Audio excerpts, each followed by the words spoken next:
Welcome to the July 27th, 2021 regular meeting of the Calaveras County Board of Supervisors. We're closed session. Madam Clerk. Closed session for today, July 27th, 2021. Item 1, pursuant to Government Code 54957.6, conference with County Designated Labor Negotiator Judy Hawkins regarding the following employee organizations: Service Employees International Union, SEIU, Local 1021, Deputy Sheriff's Association, DSA. Item 2, pursuant to Government Code 54957A, threat to public services or facilities, consultation with Under Sheriff Jim Macedo, Calaveras County Sheriff's Office. Thank you. Public comment? Seeing no public comment, we'll adjourn into closed session.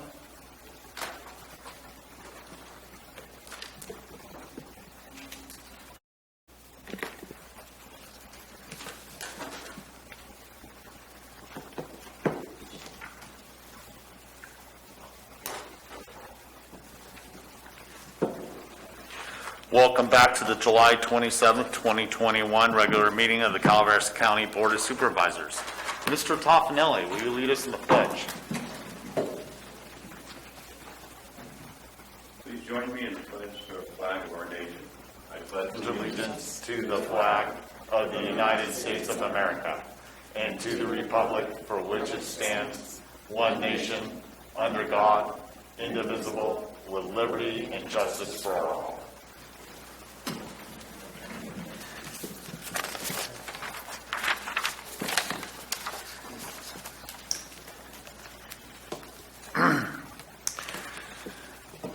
At this time, the closed session will be continued at the end of the day. There is nothing to report out. Staff announcements. This is a time for county staff to provide updates of upcoming county events that may be of interest to the public.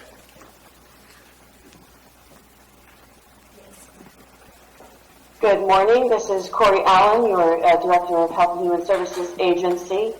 Chairman, members of the board, I do have a brief announcement. We have a new state public health officer order that will be coming into effect at midnight on August 9th. That new order is directly impacting those working in congregate care and health facilities. As a brief synopsis, I want to advise that anyone working in such fields will now be required, if they remain unvaccinated, to test at least weekly. In the more high-risk and acute healthcare settings, the requirement will be at least twice weekly. And that's for anyone that is not fully vaccinated. This also includes anyone who is unable to be vaccinated due to medical reasons.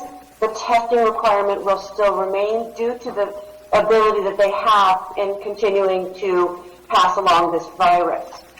There will also be enhanced masking requirements in those fields.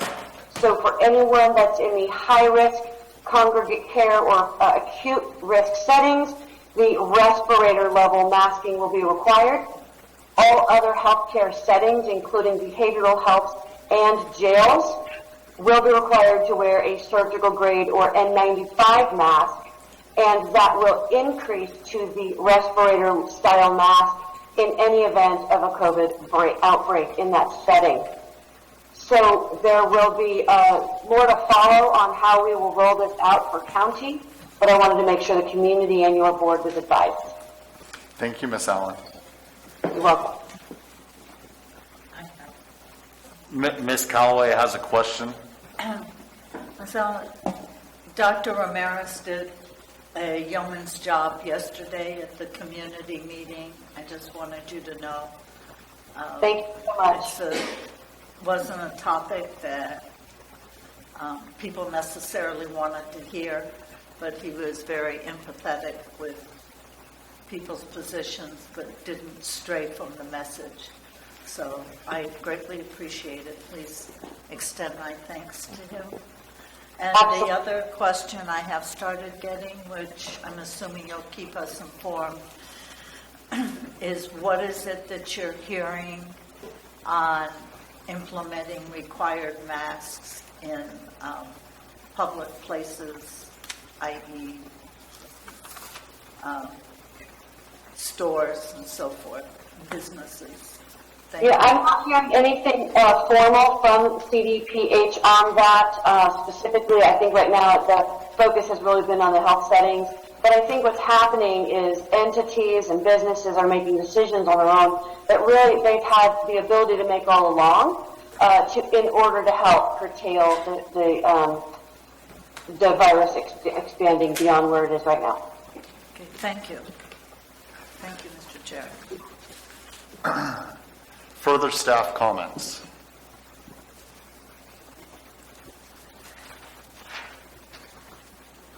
I do not see any at this time. Thank you. General public comment. Any item of interest to the public that is within the subject matter jurisdiction of the board and is not posted on the consent or regular agendas may be addressed during the public comment period. California law prohibits the board from taking action on any matter which is not posted on the agenda unless it is determined to be an emergency by the board of supervisors. If public comment is completed before the 30-minute allotted time period, the board may immediately move to the next order of business. If public comment is not completed during the allotted time period, it will be continued as the last item of business in order to provide an opportunity for the remainder of comments to be heard. Do we have public comment?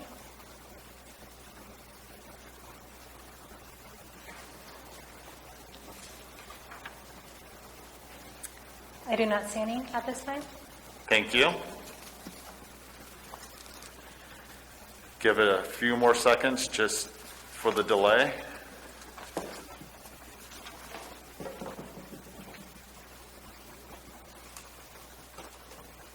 And we'll move on to the consent agenda. Consent agenda items are expected to be routine and non-controversial. They will be acted upon by the board at one time without discussion. Any board member, staff member, or interested party may request removal of an item from the consent agenda for later discussion. Would any board members like to remove any items? Mr. Toffenelli? I don't want to remove them, but I will be reporting a no vote on items 4, 5, and 6.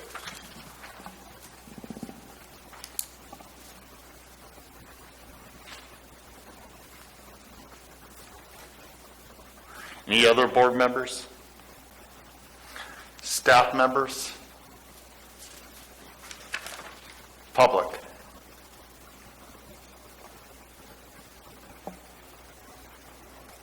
There is no public comment or public request at this time.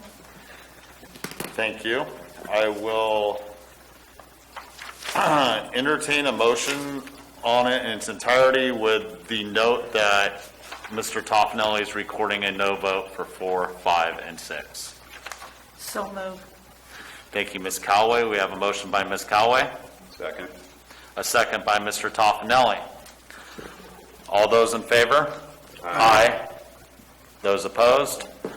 Passes on a 5-0 vote of the board with the exceptions of 4, 5, and 6 with a single no by Mr. Toffenelli in each one of those. Regular agenda. Item 10, Agreement, Information Technology. Approve the attached quote from E-Plus Technology for purchase of Palo Alto Network PA 5250 with 5 years of maintenance and threat prevention subscription for $495,920 plus applicable tax and shipping. Approve 5-year installment payment plan from E-Plus Technology for purchase of the equipment as quoted. Authorize the county administrative officer or designee to execute agreement. Ms. Stan. Good morning, Board. Stan Moore, Chief Information Officer for the county. So I'm bringing this forward for consideration by the Board.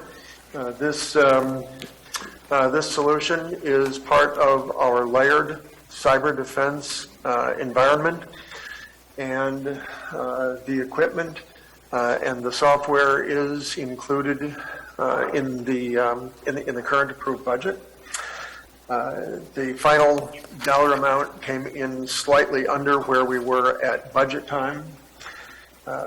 The solution is part of a competitively bid solution with the pricing set by NASPO. It is sourced from Palo Alto Network, and then we do the purchasing through E+. It will include an initial purchase that we will be making of $238,000, and then there's an additional 4 years of payments that go out for $64,000. The payment is going to be made through a 5-year installment that is done through E+ Finance. There is no additional upcharge incurred by the county. The vendor is picking that up and still providing less than the competitive bid NASPO pricing. So this is an important item for us to purchase for our cyber defense program. There will be more investments that will come over time, but this is a significant one that will assist in monitoring traffic and being able to protect against insider threats. Are there questions that the board has that I would be able to address at this time? Ms. Callaway. I understand all the money portion, but I don't understand what it is that it's going to do. Sure. So this is something that is referred to as a next generation firewall. Firewalls protect our traffic looking for malicious threats that we may have. These firewalls have gotten more sophisticated over time. This particular firewall gives us a lot more ability to control what traffic is allowed, trapping traffic that we do not want to have within our environment. The board approved a solution for us last year that was referred to as a north-south firewall that protects us from, or does additional protection of traffic coming in from the internet. This is protecting us from internal threats. So this is monitoring all of our network traffic that flows laterally within the county once it has come in from the internet and then is going from department to department, for example. It monitors that traffic. We have a subscription from the vendor that helps us to monitor and look for things that would be problematic and would allow us to trap for and respond to traffic that could cause problems. We are all reading about county and local and state agencies that are being hit with malware these days, and so we have multiple components that help to protect us. This is very key as one of those components in a layered cyber defense protection. At some point later on in the year, IT would like to come back and do a more in-depth discussion with the board on our security, on our cyber defenses, where we are now and where we have yet to go. This is a key component within that threat protection. Mr. Moore, does this apply to like the county iPad I'm using, or whether it's here or at home? Great question. This is specific to within the county network. So if that iPad that you are using was connected to the county network and you're conducting county business on the county network, then yes, it absolutely would. If it is your iPad connected to the internet and you are not on the county network, then it does not come into play for that. This is when you would be connected to the county network. So my Wi-Fi shows CC staff. Am I on the county network or not? You are on a guest network now, so that is not the same. That is, for that CCG, that is, without getting too terribly deep into it, that is, you are, depending on what you're doing, you are likely not connected directly to the network. I can go into more detail with you No, later. that's fine. I mean, I'm looking at the county's, the agenda for today on CC staff. Yes. I just Yeah. wasn't clear. So if I do an email to the CAO or to you, Yes, is if you are using email, you will be on the county network, and if you would have something malicious in the email, we have multiple ways that we are going to delete me. track that. Okay. Right, and this would come into play in that food chain. Okay, thank you, Mr. Lund. Ms. Fullendorf? Any other board questions?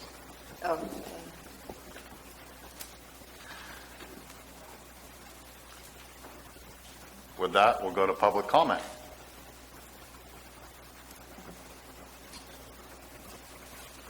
There is no public comment at this time. Thank you. I'll bring it back to the board and entertain a motion. I'll approve the quote from ePlus Technology and the 5-year installment plan and authorize the CAO or designee to execute the contract. Can I ask one more question?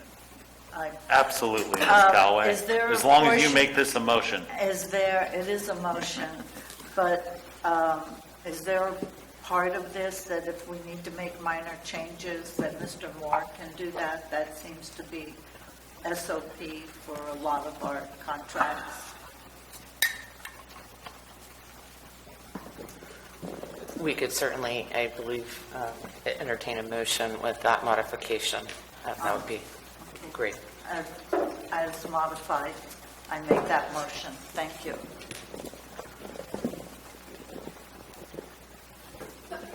I'll second. We have a second by Ms. Fullendorf. All those in favor? Aye. Aye. Those opposed? Passes on a 5-0 vote of the board. Thank you, board. Thank you, Mr. Moore. Item 11, resolution, human resources. Adopt a resolution authorizing changes to the position control list, adopting new job descriptions effective July 31st, consistent with the fiscal year 2021-22 recommended budget. At this time, I'm going to recuse myself. I'm going to hand this over to Ms. Fullendorf, and you'll have a good time.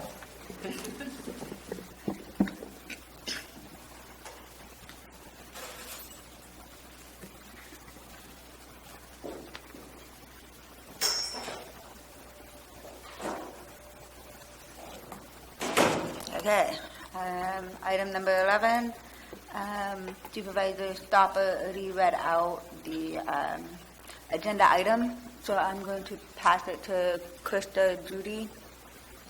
Yes, good morning, Vice Chair Fullendorf, members of the board, Judy Hawkins, Director of Human Resources Risk Management, and today I am bringing before you a resolution to adopt changes to the position control list. We are asking to reclassify the assessment techs 3 and 4 and the cadastral GIS technician 1, 2, 3 to assessment analyst 1, 2 positions. And then we are also asking for the classification of appraiser trainee and the salary adjustment on the assessment tech 2. And the county has met and conferred with SEIU, and we have come to agreements on the reclassification of these positions and the job descriptions.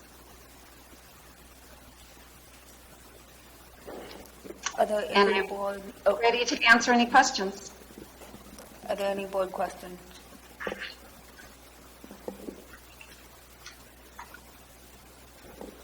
Doesn't seem like there's any board questions. Okay. Is there any other staff comment, questions on this? No? Okay. Is there any public comment? Okay. Looks like there's a public comment online. We have Andrea Pinkham.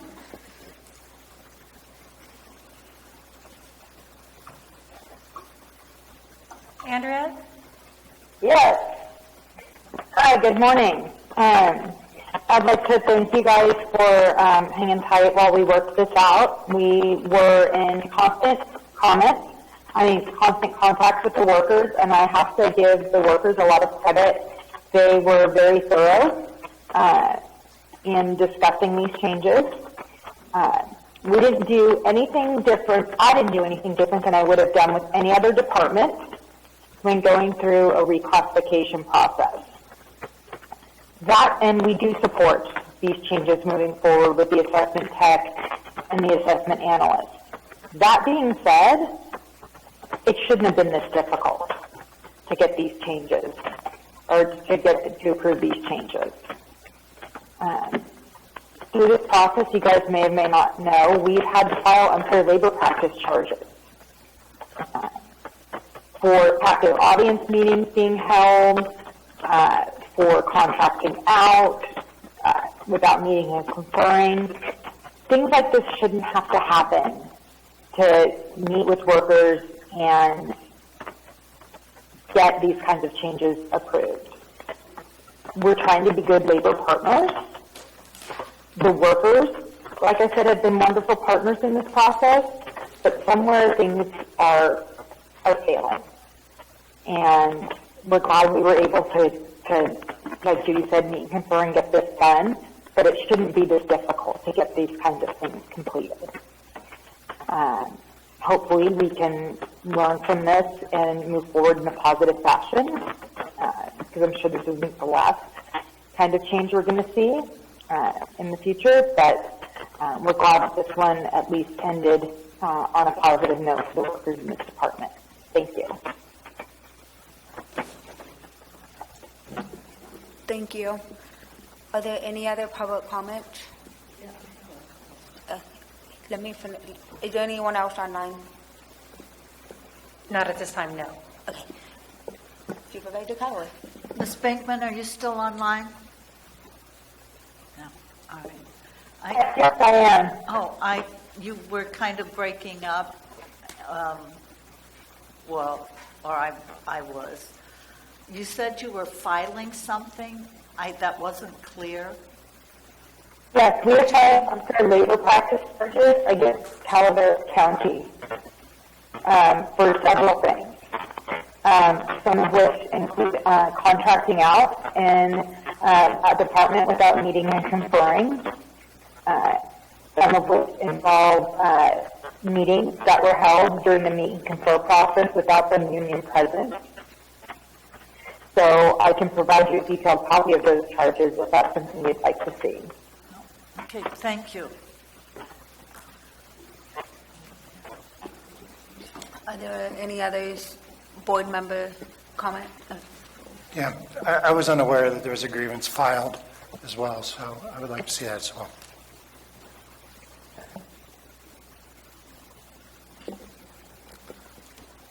Any other board member comment or question? And then, Stacy, is there any other public comment since there was a delay? No, no further public comments. Okay. So with that, is there a motion to approve item number 11? I move this item, Madam Vice Chair. Moved by Supervisor Calloway. Is there a second? I'll second. Second by Supervisor Toffenelli. All those in favor? Aye. Aye. passes 401. And Mr. Garamendi had asked for something sidebar, if Ms. Hawkins could maybe discuss that as appropriate in closed session. Would be appreciated. Thank you. We will wait a few minutes and allow Supervisor Stopper to come back in the room.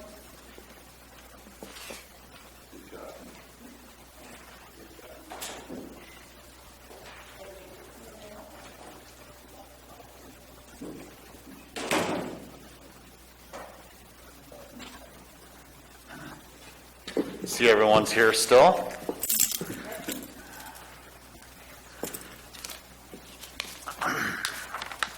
What time do we have?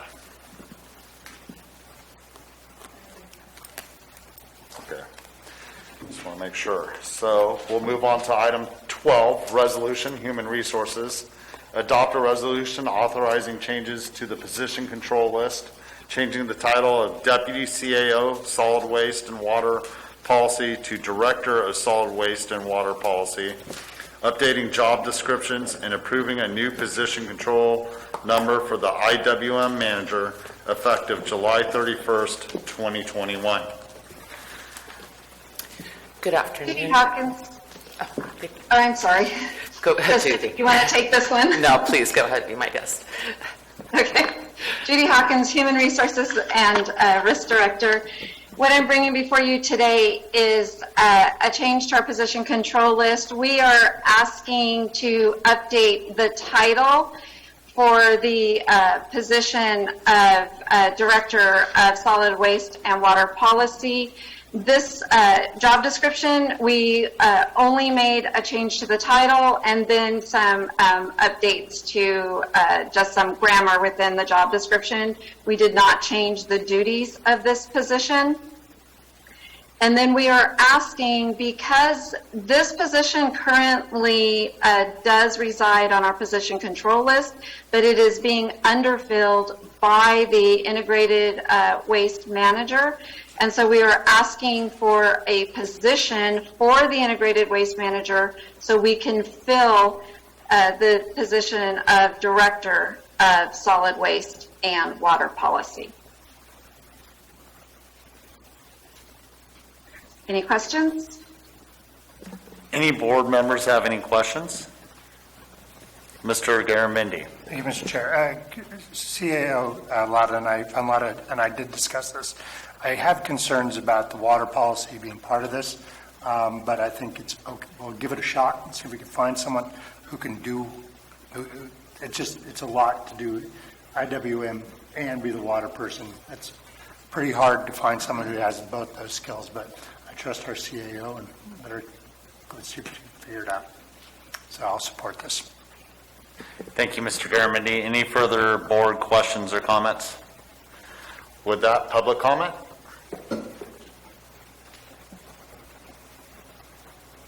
There's no public comment at this time. We'll bring it back to the board. Do we have a motion or further comments? I'll make a motion. Thank you, Mr. Garamendi. Do we have a second? I will second. Thank you, Ms. Fullendorf. All those in favor? Aye. Aye. Those opposed? Passes on 5-0 vote of the board. Thank you. Thank you. Item 13, informational item, administrative office.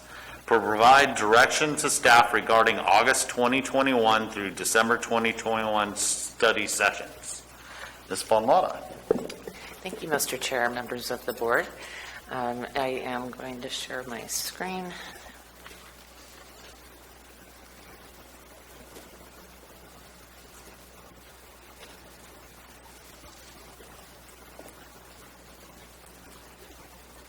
Okay, great.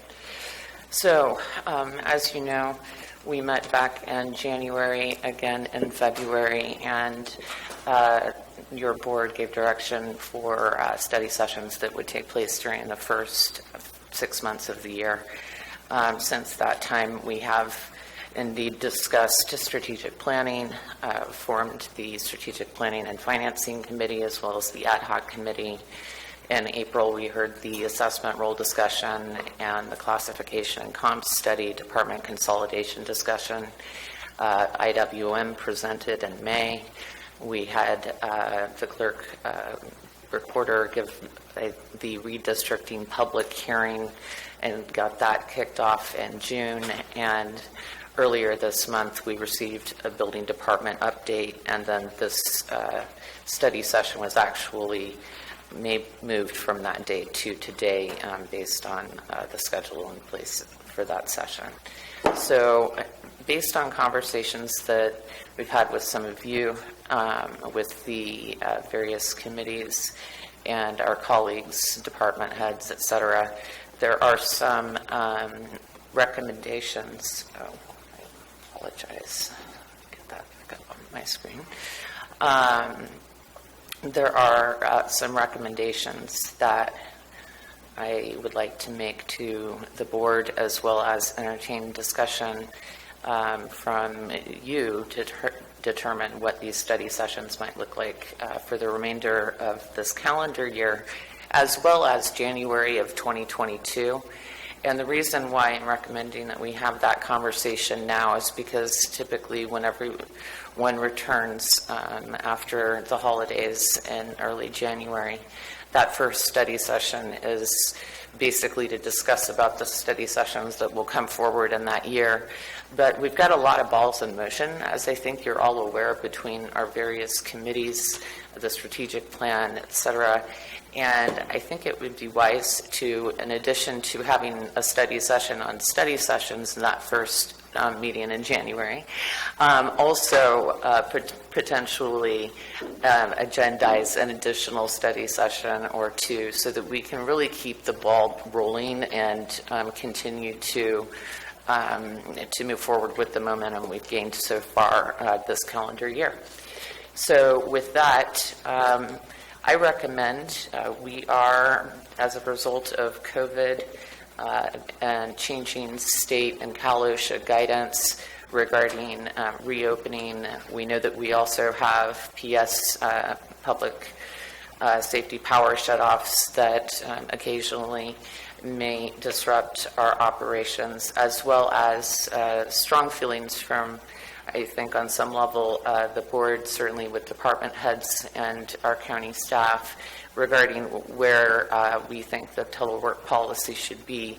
We know from a legal perspective that we should have a policy in place, even if COVID, for example, were to basically cease to be disruptive to our operations.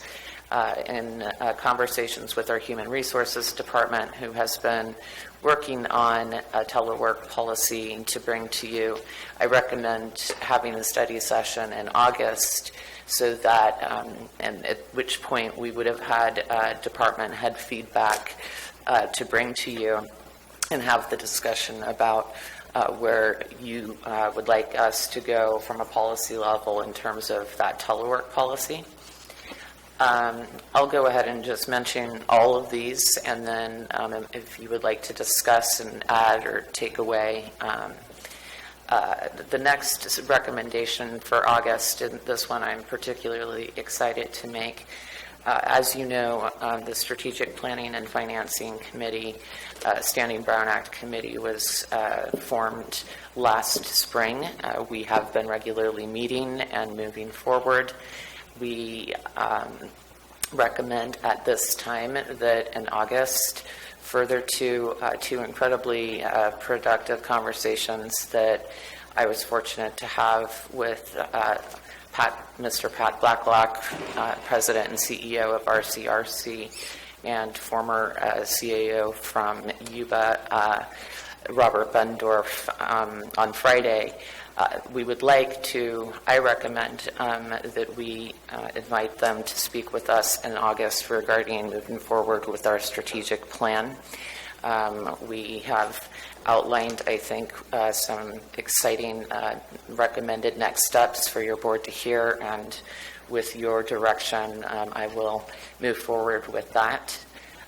We have also, from the Strategic Planning and Financing Committee, have had recommendation to bring back policies. We have many that are in the works. We can give updates on the personnel policies and procedures that are currently being worked on with our consultant. We can bring back recommendations for reserve policies, debt reserve, the policy for the debt advisory committee, which I'll remind the board is crucial to our being able to meet and move forward when we do get to the point with our strategic planning and capital improvement projects, and as we move forward into the budget cycle and start to really try and integrate the work that's done with the strategic plan into our everyday operations, that a study session in November would be timely for that, and give staff the opportunity to take the board's policy level direction back, incorporate it into those policies, finalize them, and then have them truly in place as we enter next year's recommended budget. So further CIP recommendations for fiscal year 2022-2023.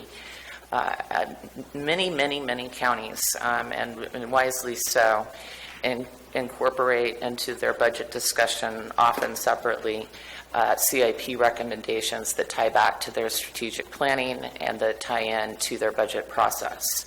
So with the understanding that the strategic planning committee is still in its infancy and we don't yet have a strategic plan, but knowing that recommended budget will be coming nonetheless, this would be an opportunity for the strategic planning committee in connection with staff to bring an item that I fully expect the following year would be much more robust, but at least bring that discussion to the board in January of next year. Likewise, workforce housing and planning with the planning department and health and human services. We have been working together. There are developments on the horizon with respect to workforce housing. In terms of the timing that makes sense, their strong recommendation is that that item be brought in January, and for that reason, that is my recommendation to you. And then, of course, our study session on study sessions for January 2022. With that, I am looking forward to hearing your board's discussion, as well as recommendations for additional study sessions. And I'll note that, for example, there is no recommendation for September, October, or December. So there's, even if you were to accept these recommendations as presented, there's still 3 additional opportunities for study sessions over the remainder of this calendar year.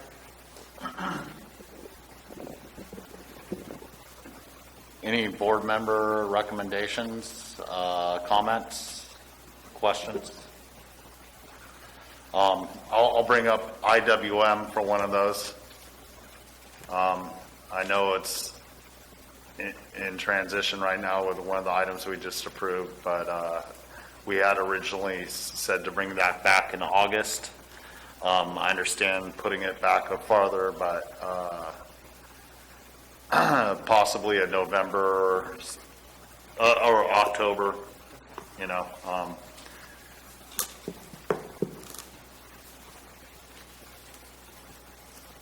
Any other board suggestions, comments? Mr. Garamendi, sorry. Yeah, it's okay. I've got 2, but they don't need to be their own separate. Mm-hmm. Like if it worked out for staff, I don't mind if they're put into regular meetings. But during budget, I was informed that I was putting forward ideas that perhaps I didn't understand completely enough. So I'd like to hear PATV present on what they do so I could better understand it in a budget context and who they are and sort of what the budget is and how that whole thing is funded and works. So I am listening, Susan. The other one I'd like to talk about is EMA, Environmental Management Agency. We talk a lot about the animal shelter, but I know they've got a lot of other things on their portfolio, and specifically I'd like to hear how they're working to make sure cottage industries are able to, are being permitted, and it was It was a priority a number of years ago, but I'm not sure where those things are. So I'd like to learn more about EMA and how they're working with businesses in particular.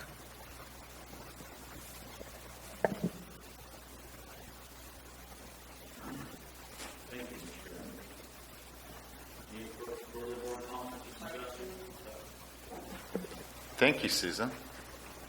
Thank you, Mr. Garamendi. Any further board comments or questions? Ms. Pollendorf? I think we should do another field trip day after study session, maybe. We talked about doing it maybe quarterly, and we can or go every 2 months. Yeah. explore someone To else's Milton. district.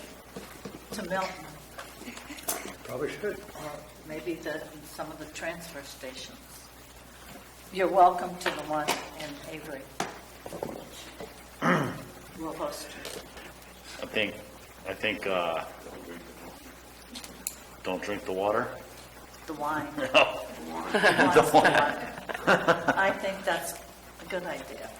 And yeah, Milton might be a good place to go, especially since Supervisor Garamendi would like a discussion. Or you did. He wanted Mr. Ben, Mr. Stopper did, Mr. Ben? Mr. Ben. You know, that might go hand in hand with the same time we do IWM and get a real feel for it down there, real smell for it.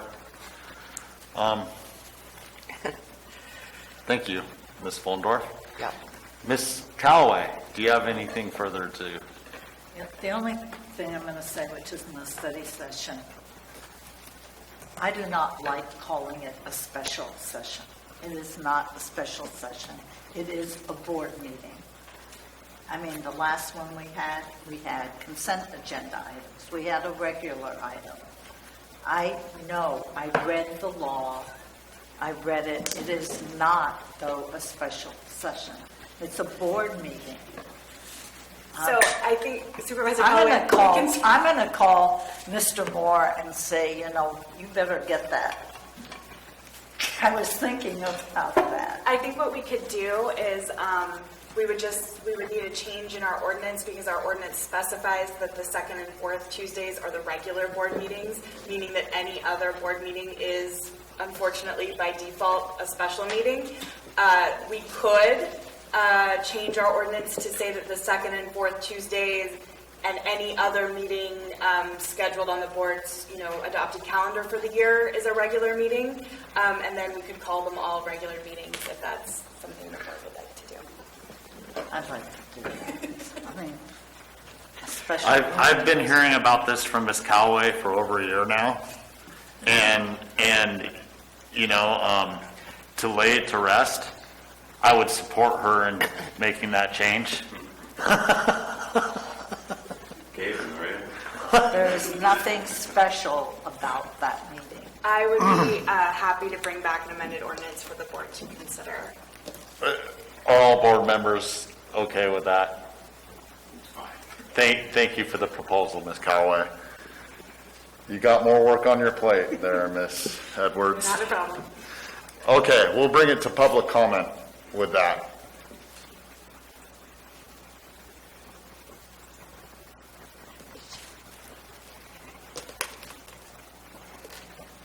There's no public comment at this time. Okay, I'll bring it back to the board. Thank you very much. Is there, No, I can't get on. I think Stan Moore, I think IT is using me as an example of why he needed to hire that company. maybe next time don't ask so many questions. He has a free computer, he can't get Can't get on. So, Okay, so I'm going to share Supervisor. Ms. Callaway, is there something else you would like to bring up for the study session items? No. Not at this time? No. Okay. Yeah. have Stan work, and then we do a study session with IT&T. IT&T? IT&T, excuse me.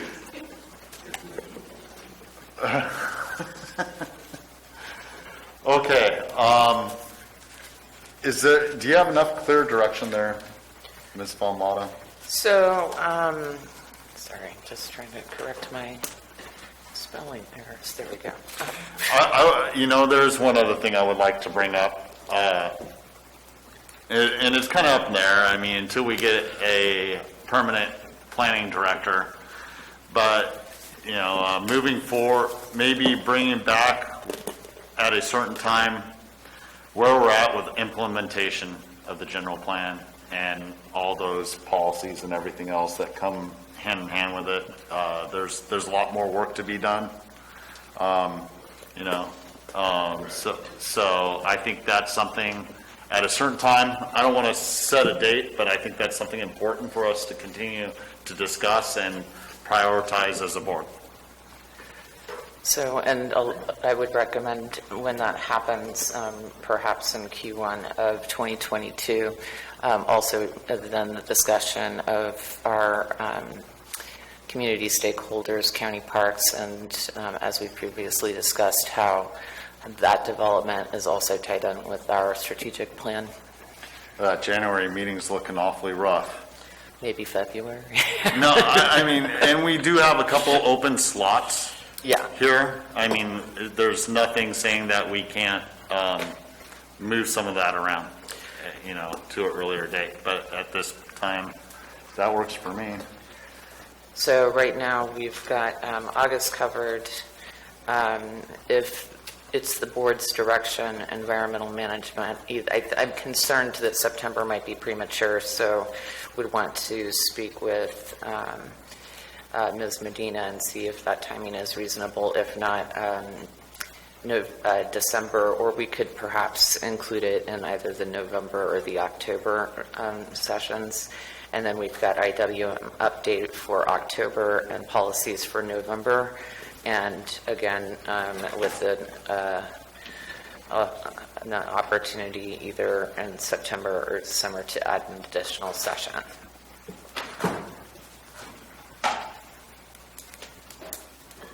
Any board comments to that? Are you going to let her break your iPad, Mr. Toffenelli?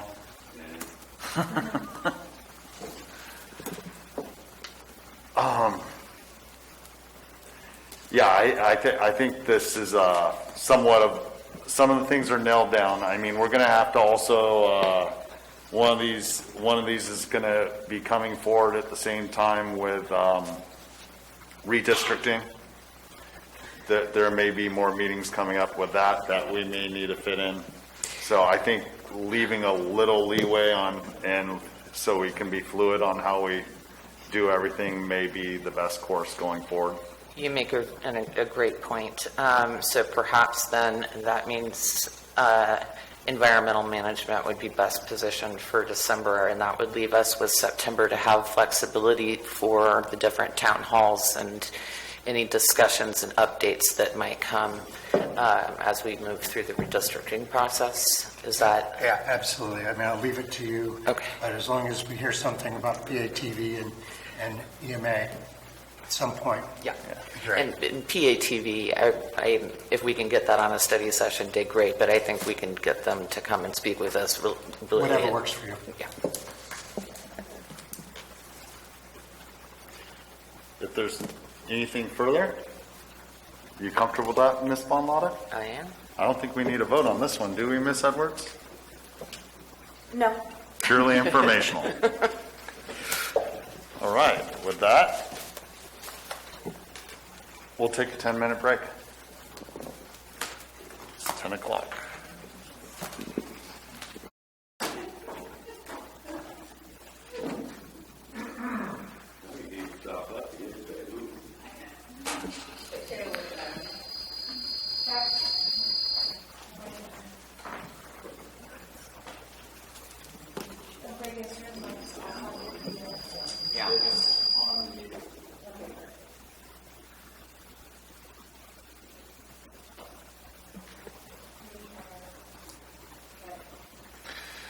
Welcome back. Can we turn off your volume?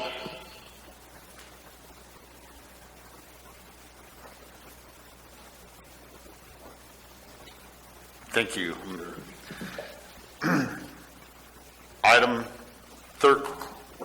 I apologize. 14, resolution, Division of Cannabis Control. Adopt a resolution establishing an application fee for cannabis permit modifications. Mr. Whaling. Good morning, Board of Supervisors, Mr. Chair.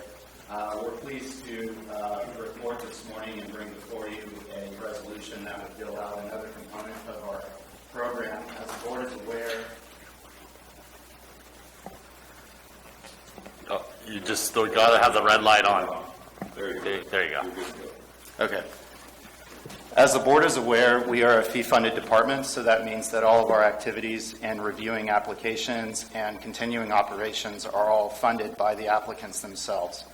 One of those fees would be established for modifications under Chapter 1795-110, and that would permit applicants to make minor modifications to their premises to alter or expand them, or make slight adjustments to their premises plan to include perhaps additional buildings. It could be virtually anything. It's a versatile fee that's intended to accommodate a large array of different changes that could possibly be made. We conducted an in-depth review of our activities in establishing this fee. We talked with cooperating departments, and I prepared a PowerPoint presentation that would broadly go over this, as well as the fee study itself that I'll go over as well today. So without further ado, I'd like to get started on the presentation.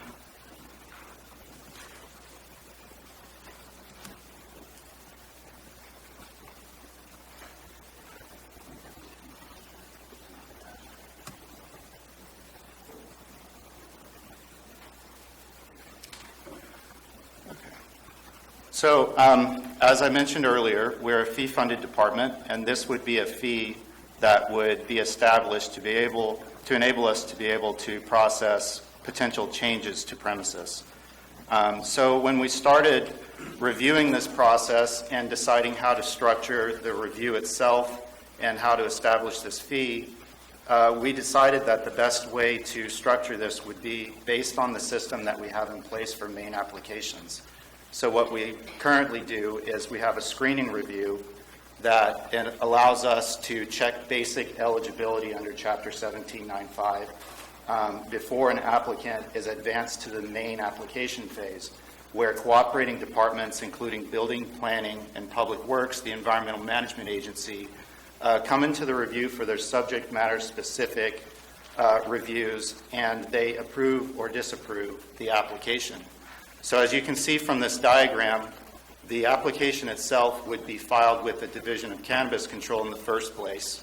And step one is for us to have our screening review. It's a preliminary review after which, if the applicant meets basic eligibility criteria, the application is set up for review by our cooperating agencies that you see down on the bottom after step two. The application is then sent to these cooperating departments who conduct their review and decide whether, for instance, in the case of building, the potential change would require an additional building permit fee or optionally an additional inspection. So, for instance, if someone were to increase or decrease their canopy size in the case of cultivation, building would have the opportunity to come out and inspect the size and location of the canopy itself and make an assessment of whether it requires an additional permit or whether no additional review would be required. Public Works similarly would review and analyze these applications to decide if there's a possible adjustment to RIM fees that needs to be made, or if there's any grading that needs to be inspected and potentially permitted. So this review is essentially structured based on our main application review that we currently employ. This not only gives us the benefit of looping in all of the cooperating departments, but it also allows us to utilize our experience with the program thus far with a system that has worked well for us so that we can loop in all of these departments and they approve each and every modification. So just to illustrate what modifications may look like, we're expecting to receive, for instance, canopy reductions or increases if someone hadn't yet built out their full canopy potential under our 1795. So also amendments that may include a change to an existing building. Maybe the premises that they diagrammed with us in the first place, but had not yet built out. Maybe the as-built or the subsequent designs come back slightly different. The building is 10 feet longer or shorter. Maybe it's sized differently. These are all modifications that both the state and we are interested in looking at. And so what would happen in this type of situation if it were an addition or change to a building that was diagrammed, we would conduct our preliminary review. It would go out to our cooperating departments, and they would decide whether this impacts their subject matter or not. If it were a building, the chief building officials department would probably look at this and decide, is this substantial or is this significant enough that it may require a change to a building permit, or perhaps they need to come out and inspect it for safety purposes. And in the case of the canopy that you see on the right-hand portion of this diagram, they've diagrammed out rows of canopy. Maybe they've decided throughout the course of the year, or based on their experience over the last year and a half, that this is, perhaps they want to reduce this canopy. Then removing one of these rows, for example, could be a potential modification. It's essentially any modification that does not require them to change the parcel or parcels that they've applied with us for in the first place, in which case it would require a completely new permit review process. But we felt that this diagram shows a lot of the different types of features that we're looking at that could possibly be changed on a premises. And those are some of the examples that we expect to be more common types of modifications to premises. So this diagram shows what the process may look like with the building department, for example. I was describing a little earlier that in the first place we would refer an application over to the building department. You can see at the very top of the diagram the arrow going over to the building department for their administrative review. In consultation with them, we've set up a time of an hour for them to be able to review and analyze an application and to make decisions about what additional reviews or permits may be required in that application. If it's a change that doesn't substantially change the premises, for example, maybe a building wants to re-diagram existing infrastructure in that building, so existing spaces, and allocate those spaces to a different license type, for example, the limited distributor. Maybe there's a portion of the building that they don't necessarily have to change, or they're just adding safety boxes in that building so that they can securely store the cannabis. These are examples of changes that wouldn't necessarily require a significant amount of follow-up review from the building department, and in such cases, they could refer the application back over to us with approval. If, however, they see the application and they decide that additional inspections are required, there's an optional compliance inspection on the right-hand portion of this diagram. So the owner would schedule the inspection with the building department, and building personnel would go out to the premises and decide if the inspection process can be approved at that point, or if it needs to be routed back over to the permitting process, and that's the middle portion of the diagram where they go back up to the permit required box because they've decided that this particular change is something that would require a permit. And once these processes are complete, the inspection process or the permitting process, they would then approve it and refer it back over to the Division of Cannabis Control. The Planning Department will conduct a review to ensure that setbacks and sensitive use zones are still being complied with. If there were a change in the location of a building, however modest, that's something that they would look at to decide, are we still meeting the requirements of Chapter 1795? And so they have an administrative fee built into this so that they can review those site diagrams, and if they approve, green check it and give us the ability to move forward with the application based on their review. The Environmental Management Agency also will play a role significantly if there's changes to the canopy or the premises in such a way that the EMA will need to make decisions about water usage, confirming calculations about carbon offsets that could be impacted by canopy changes. They would also make CUPA determinations regarding hazardous materials in the review. And so they would play an active role in this as well to make sure that all of the environmental regulations that they oversee are still being complied with if there were any change.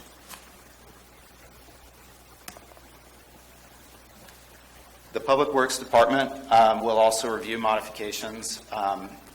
One of the main pieces of this will be if there's a change to canopy that increases it, for example, the Public Works Department may need to assess RIM fees or decide how many workers are going to be out at the site and determine whether that needs to be increased or decreased based upon the changes. They will also make the same determinations they currently make in our main application review regarding grading and similar encroachment reviews that they currently process. So they too have an administrative fee built into this so that they can see an application and decide, does this impact any of the issues that we as the Public Works Department need to analyze and make decisions based on. And this is an example of what that may look like. So, for example, the Division of Cannabis Control is in the middle. Just like with the Building Department, if we've screened the application and it's approved in the first place preliminarily, we will refer it out to Public Works as well, so they can make an administrative review of the file and decide if there's any additional changes that or additional reviews that they need to conduct. In this case, this is a diagram of what their grading permit process would look like. And you can see it goes down to as-built versus new grading and follows the process if there is an addition to a premises that involves new access, a new road, maybe there's a new building, and a grading that needs to be conducted in conjunction with that exceeds the thresholds for what the building department would be able to process under a normal building permit. They would become engaged and impose a grading permit requirement on the applicant. So they too have had an administrative fee built into this fee study, and this is the process that will allow them to also review the application and decide if there's any additional follow-up work that needs to be conducted. So generally speaking, the fee that we have arrived at is $783. This is a basic fee that would allow for administrative reviews by our cooperating departments, but it's also a versatile fee. Because modifications can encompass a wide variety of changes to the premises from very small to relatively significant, we felt that it was ideal to adopt a fee that could also adjust.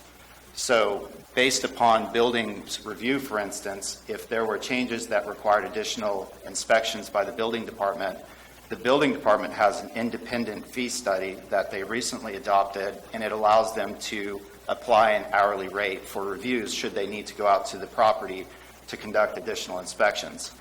So I think that this is a benefit to our program because it's versatile. And when I look at modification fees across the state at other counties that have adopted modification fees, I see, for example, Sacramento is somewhere around $1,000.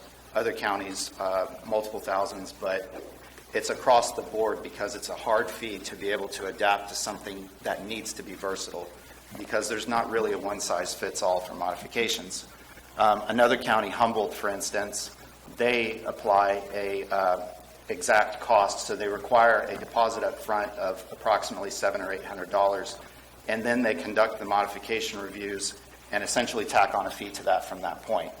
So I think that this strikes a very good balance between the different approaches from different counties, because it gives us the ability to have a basic fee that engages all of our cooperating departments, but then allows it to adapt should that change need additional reviews from building, for example. So I've also got the fee study here that I would like to walk through briefly.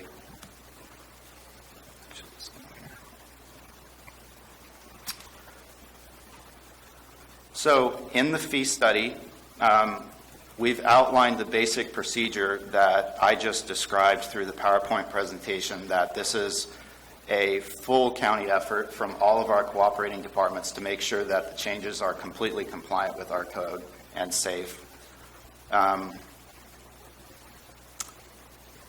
And what I'd like to do is get down to the costing charts.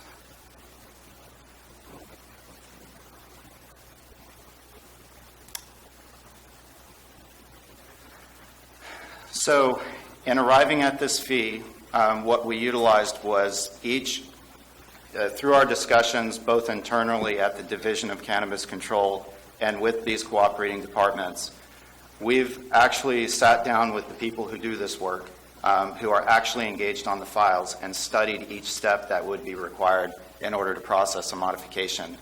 We've taken the estimated amount of time that would take based on those meetings and utilized the fully weighted salaries for each of these exact employees to estimate the cost. And in the case of the DCC, we have a time of approximately 1 hour for the director, 4 for the department analyst, 1.5 for the administrative assistant, multiplied by their fully weighted hourly rates.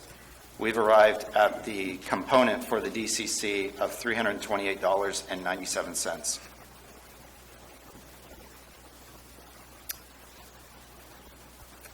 And as discussed earlier, for the building department, we've built in an administrative review fee of $139, which would cover the building department for 1 hour of administrative review, from which point they can decide whether this is a modification that is significant enough or implicates any of the issues within their purview that would require an additional inspection or a permit. But the $139 is the fee that would give them that administrative review time frame, so they can look at this file and assess it and decide if this is something that they need to do follow-up work on.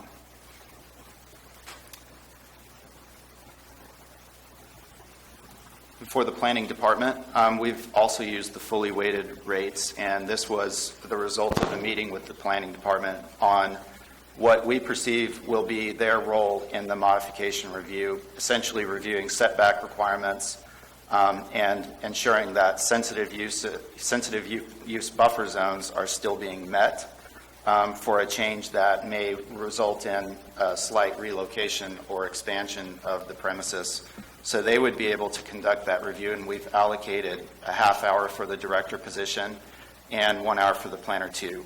I think that the ability to involve the director and planner 2 in this is helpful, especially if there's zoning that has special issues, such as if there were a split zone or some other feature specific to the parcels at issue that would require some more in-depth analysis. But this gives them the opportunity to review that and tell us whether they approve or not.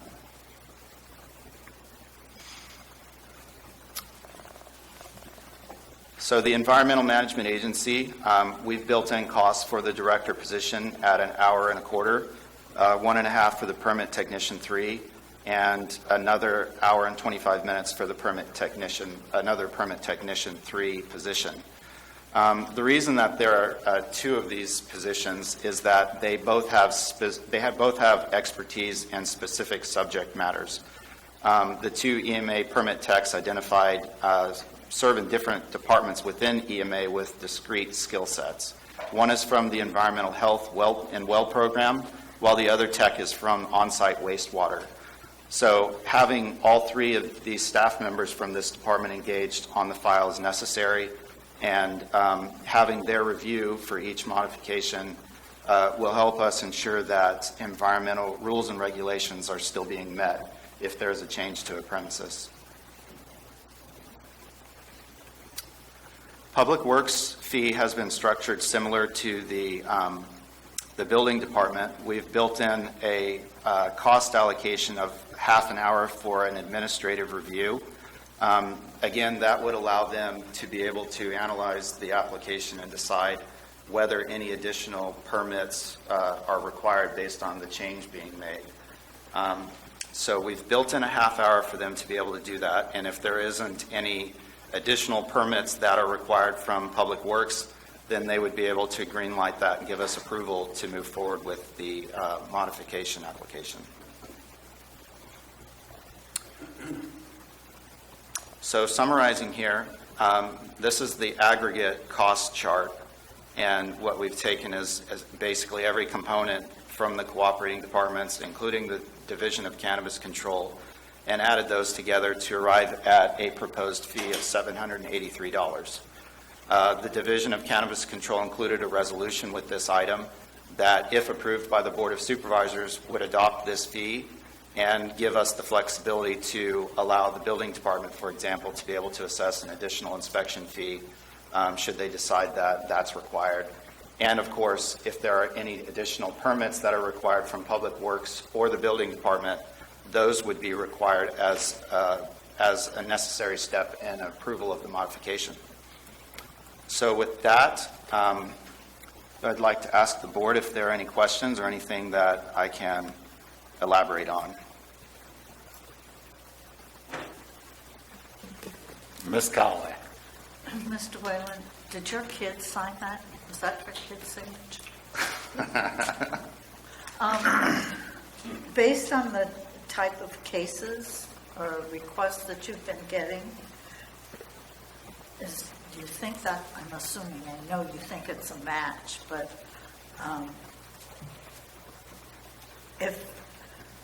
let me back up one step. On the initial screening review, is there a charge for a person to have you do initial screening review?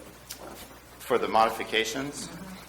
Yes, ma'am. It's built into this basic fee, the $783. But if I just say I want to do something, could you just do, I thought you said you did initial screening review. I give you the $783, and you say, no, this isn't going to work. You have to go back, or you don't qualify, or this doesn't qualify based on your experience. Do I get my $783 back? I mean, just for you to look at it cost me $783. So I think that the triggering event here is that we would require a modification if they are submitting a new site diagram. So if all of those features that the state requires on the diagram that is submitted to the state for licensing in the first place, if any of that's changed, the state usually has an opportunity to weigh in on whether it would require a change from them. And if that's the case, that's one of the events that may lead to us getting the application. So if they are changing their state diagrams, we are going to require a modification. But we could also receive inquiries. You know, it's one of those things that, you know, we're happy to help guide applicants through the Chapter 1795 processes. And if they give us a call and they say, hey, we're contemplating making X, Y, or Z change, you know, we're of course going to ask, have you submitted to the state to change your premises diagram, in which case, yes, we're going to require it. But that's also one of the things that may help give them guidance on whether it's something that we have to see. So if they they want to take a row out, they have to go to the state first before they come to you? Yes. So if they want to take a row out for this year or next year because of market conditions or whatever, they have to, now if they want to put that row back in, they have to come back? They do, yes. If they are making a change to their canopy, it's important for us because, I mean, a number of reasons, including all of the safety and compliance reasons in our county code, but also because Measure G tax is based on square footage, so anything that impacts the canopy area that they want to be permitted for, we have to see that.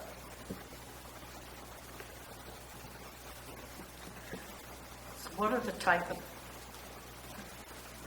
modification requests are you getting that you think will go through this process? We think the most common types of changes are going to be changes to the type, or not the type necessarily, but the size or location of a building. And we don't expect them to be major changes. They may just be situated a little differently than they had originally expected because they're giving us their site diagrams at the very start of their application process. So when contractor comes out, if it's not already built, but maybe they've diagrammed it, that building may look a little different. It may be 10 feet longer, 3 feet wider. something along those lines. And so we're expecting to see changes to buildings that they either have proposed or that they want to install. So we're expecting that. And it could be not necessarily a building, it could be a storage shed, it could be almost any feature that is used to store waste or any other tools that they use in their operation. But canopy changes is going to be another one. And, that's going to be based on, so a lot of our permits were issued in 2020, and in 2020 we had a dry weight tax. So their business was structured, because that's a major expense for the cannabis businesses. So they may have structured it in a way that there are wider aisles, or some other way that it's laid out that they want to become more efficient. So they may try to either decrease that, or maybe they applied for too little and they want to increase that. So now we're on a square footage tax. We're expecting to see some changes to canopy. That's another change that we expect. Far less common, and it's hard to speculate what it may be ultimately, because this is the first time we've had a modification fee. But they also have the ability to slightly move the canopy or buildings if that's something that they wanted to do. But we're not expecting that to be very common at all. In fact, I think my opinion is that it's going to be very rare, because all of their infrastructure is built around a premises being located on a specific portion of their parcel. So if they would change that, they would have to change the safety gates, fencing, roads. I mean, it all has to change. So that's not going to be very common. We're expecting modest changes, but I'll be able to report better on that in 6 months. Thank you. Any further board questions? Mr. Toffenelli? Yeah, I just have a question. If you already have a permit, and you have a site, and you have a diagram on it, and you're on a large acreage parcel, and you issued a permit to somebody to do an additional grow on that property, and they submit a new site plan, and it's approved through the state, and then you issue a permit. Does that go through this because they're changing it, or does it go through the regular permit process, or they pay both because they are changing it and they're adding an additional site? Mm-hmm. So I'm going to be clear on which you pay or don't pay. So if they were just adding additional canopy, would be part of that? Or another permit is issued to another grower that can be located on that acreage. Well, if it's... But they're expanding the area. Mm-hmm. Well, if it's an expansion, the first thing that, I think that the way this would fit under what this process entails is that they would be able to come in and apply for that. They would do this through the modification so that they can increase that canopy size. If they were applying for the limited distributor, that's a whole different application process, for instance, So it's going to depend, and at some point in the future, I may want to come back to the board for guidelines on how this application process will work. Probably when we've had the benefit of some experience with the type of requests we're getting and seen quite a few of these.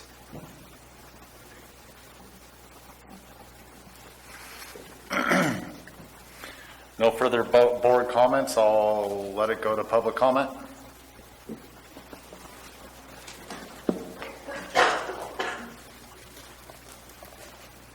Morning, Board. Really appreciate the time that's been spent on this process. 2 years ago, when we first submitted our applications, there was a lot of proposed buildings. We were all building out new properties. We were relocating. State guidelines have changed as well. So it's really important that we have the fluidity to change our sites. We have not been able to. We've submitted building permits months ago that have not been able to be processed because we were unable to change our site plans. Coupled with the fact that the supply chain of things like steel buildings has gone up 30% in cost, some of us have opted to make smaller buildings, which then triggered a change of our site plan, which has since triggered a hold on our building permits. So I hope that you will approve this. This is essential to an evolving industry that we are able to make changes. I appreciate the time that the Cannabis Control Department's put forward with this, and I think it's going to help move the industry forward and be able to process our gardens as well as make changes that are for best business practices. So I appreciate your time. Any further public comment? There is no further public comment. With that, I'll bring it back to the board. Entertain a motion. I move that we adopt the resolution establishing the application fee for the cannabis permit modifications. Do we have a second? Second.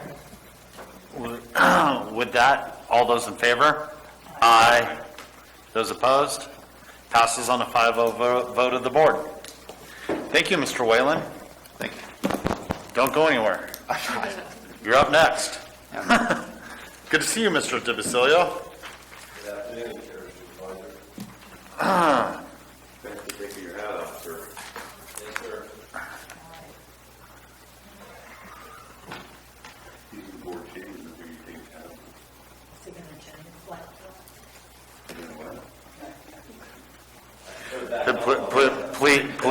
Please turn on your mics. Item 15, informational item. Division of Cannabis Control. Receive a status update on cannabis metrics and cannabis enforcement from the Division of Cannabis Control with participation from the Sheriff's Office. You want to come up here with us, Mr. DeBasilio? No, you don't. Only if I can wear my hat. I'll let you wear your hat. Put it on. Come on up. Nowhere to sit. Gee, what a shame. We got a couple chairs.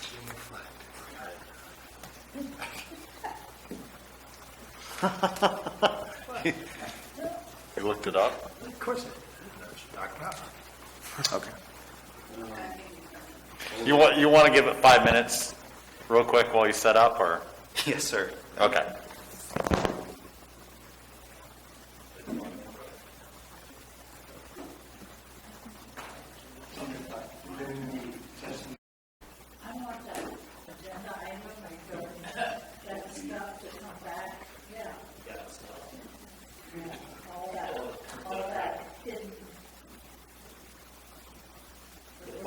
The anti-Miss Callaway firewall? Yeah, they're like,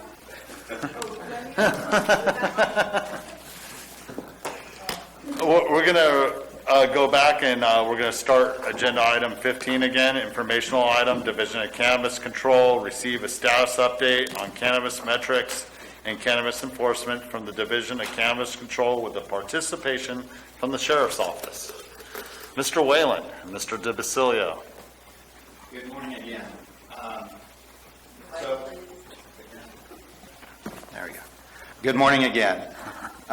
We are very happy to be able to come back to the board to present a status update on the program. The last update to the board was February 9th. And since that time, we've experienced a lot of growth in the industry and our permits. There's approximately 37% increase in square footage that's permitted since that date, and about a 40% increase in the maximum canopy tax revenue since that date. We've reached 60 permits, which was actually reduced to 59. We had a withdrawal, but nonetheless, the program has expanded, and we're seeing a lot of growth and success in our permitting process. Just to get started, I wanted to share a diagram of the county with supervisorial districts that depicts where our cultivation sites currently are. So this would be, this was actually generated this morning. This would reflect all 59 permits. You can see that there are quite a few in Mountain Ranch, up near Railroad Flat, in and around Moke Hill. We also have a few out in the Wallace-Burson area, and then several strewn about District 4 down in the southwest. But I thought it would be helpful just as a visual to be able to kind of see where the locations are. And just so that you're aware, we also can and intend to post this to our website so that it's available to view online. We've started a new tab, information and documents, so we'll be posting this there if anybody is interested in taking a close examination of it at a future date. So to start out with... Excuse me, Craig.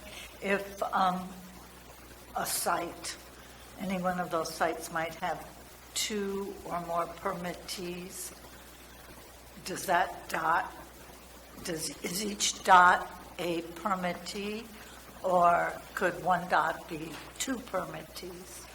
I believe that each of those dots reflects one permittee, and they would be close in approximation. So, like, if you look at this, if you can see where my mouse is hovering, for instance, right here, this is something, and I want to give thanks to our GIS staff for generating this, but this is something that I can clarify with them.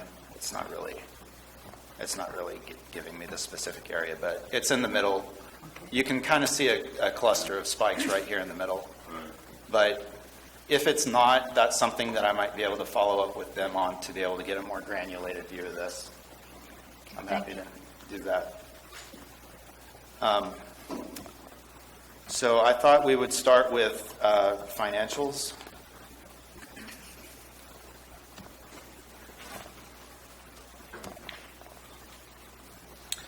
So again, we've been in operation for about 1.5 years, roughly. Our first permit was issued May 18th, 2020, and we recently, as of 2 weeks ago, reached 60, although one of those permits was withdrawn. We are currently at 59. We have about 1,937,000 square feet of canopy. Yes, sir? Are you doing enough presentation? All right.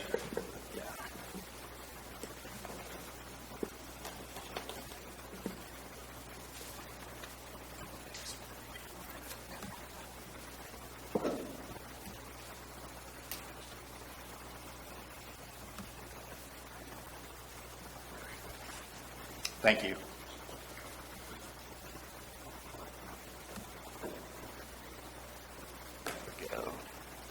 Okay. So again, approximately 1.5 years since the cultivation permitting program really got underway. We reached 60 permits and have since gone back to 59. There are several permits that are very, very close to permitting and being validated by the DCC.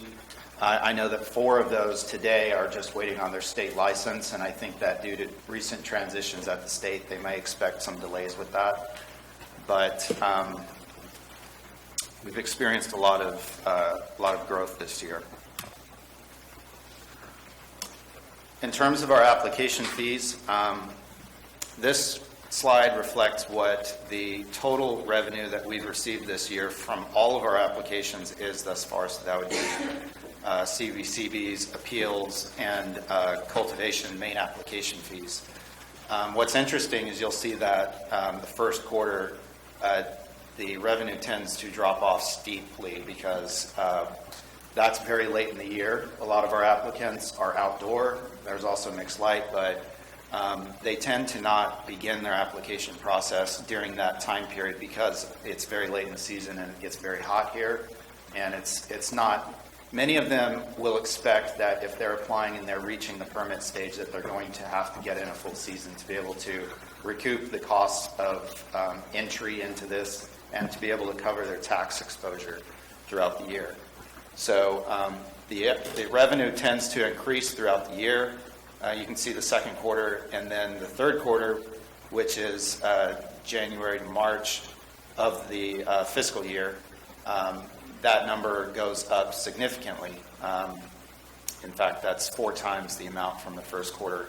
And then the fourth quarter, it goes up again before falling off back down. It's our experience and our expectation that we're going to see this cycle again this year. Although there's some trends in our permitting that's interesting. We're seeing an increase in mixed light applications, but I'll get to that a little later on.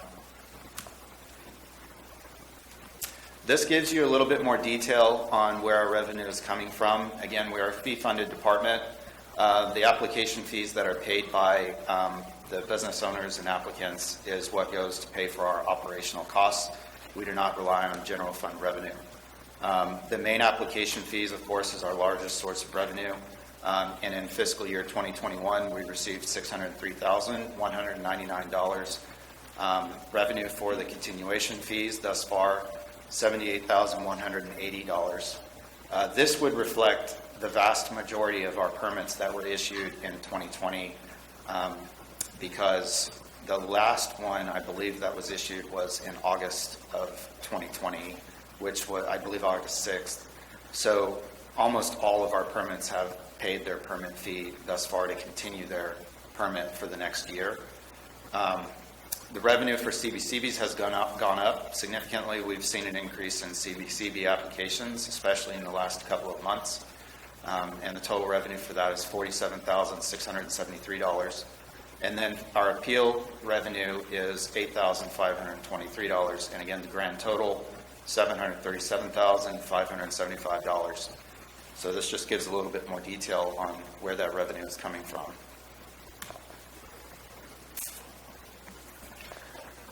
As far as our expenses go, because the first quarter also would be the least busy for us in terms of new applications, our expenses are also, they will correlate to that. So we've only had $81,481 of expense in the first quarter, and that would include our salaries at the Division of Cannabis Control, essentially our overhead and chargebacks to other county departments who are doing the reviews and processing these applications.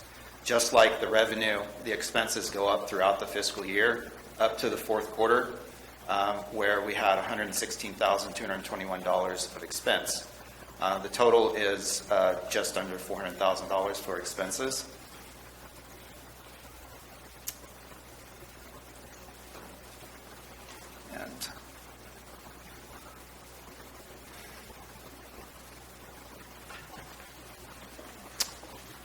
So of those expenses, the DCC salaries are $317,949.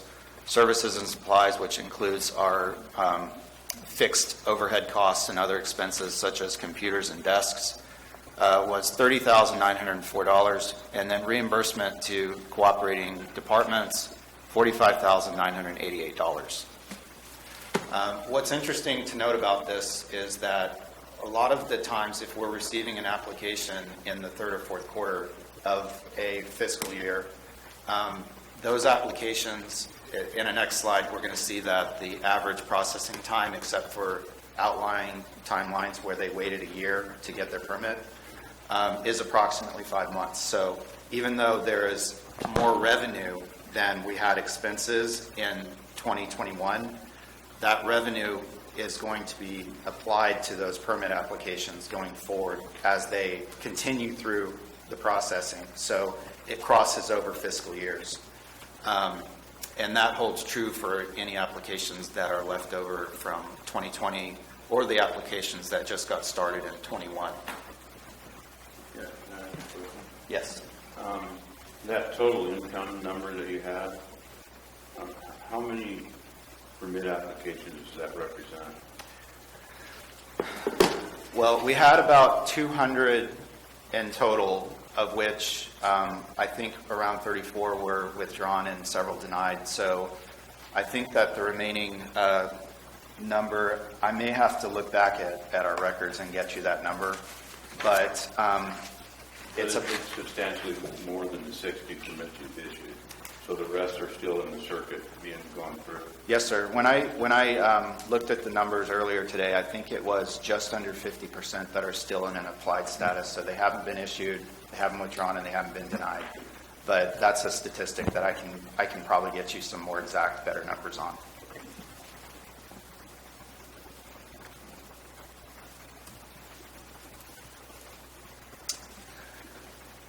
So this just shows you the amount of revenue that we have left for applications that were received in calendar year 2021. So for those remaining applications that are yet to be processed completely, we have about $342,732 of revenue left to be able to operate and process those. And this just gives you a snapshot of the current status. So there are 3 under review, 16 with corrections needed, and 43 conditional approvals. So if you add the bottom 4 categories, those are all the applications that haven't been denied, withdrawn, or issued. So that would show you the number of applications that essentially we're still working on. That's where the revenue would be applied towards our operational expenses and reimbursing county departments for their review of those. The conditional approvals are the closest to permitting. They have gone through our screening, our preliminary review. They've paid their main application fee, and they are in the process of being approved by the cooperating county departments, ultimately reaching permitting once that's done and they've received their state license. So those conditional approvals, those 43, those are the ones who have paid their fee and are closest to permitting. And included in those would be the 4 that I referred to earlier that are just waiting on their state license.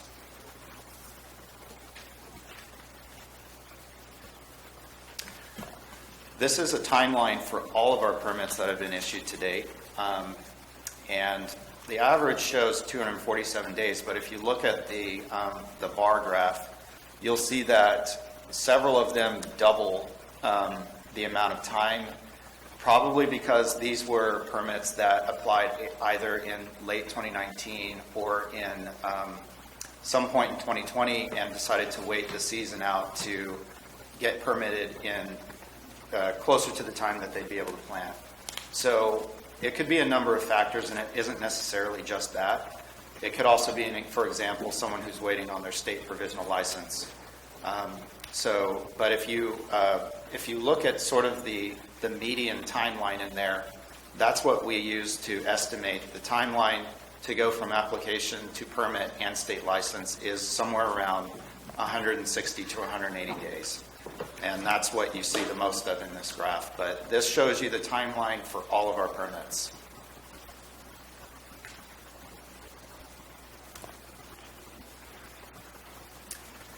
To date, we've denied 19 in total. That's about 9.5% of the applications received. Again, there's somewhere around 200 applications that we've received.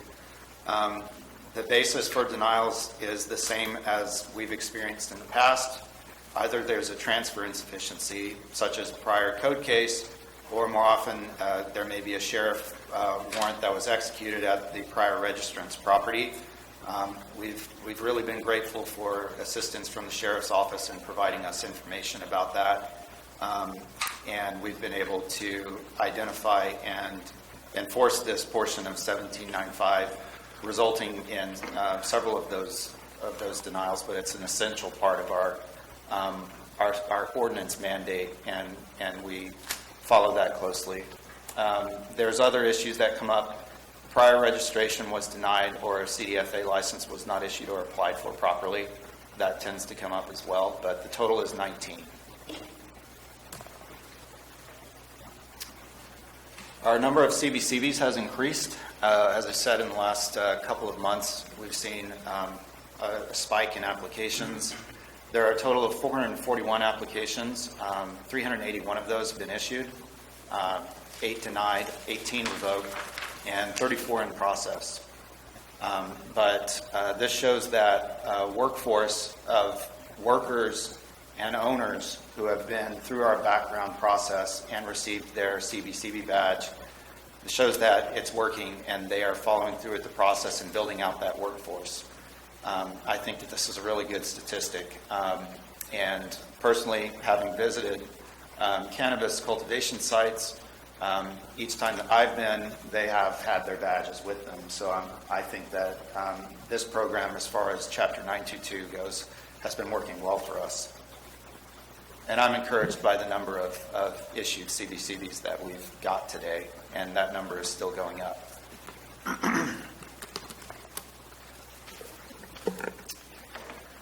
So we put together some statistics about the rights to apply. Again, when the program was established, we estimated that somewhere between 190 and 200 rights to apply existed based upon the eligibility criteria in 1795. Today, we estimate that the number utilized is 74 to 78%. And the total rights to apply left to utilize is probably somewhere between 42 and 52, or 22 to 26% out of the estimated number that would be available. So it's building out nicely, and those rights to apply that have been utilized in the process, we work to try to process those applications in our screening review fairly quickly, and I think that a lot of them have been at this point utilized. There are still some out there, but this shows that the program is building out.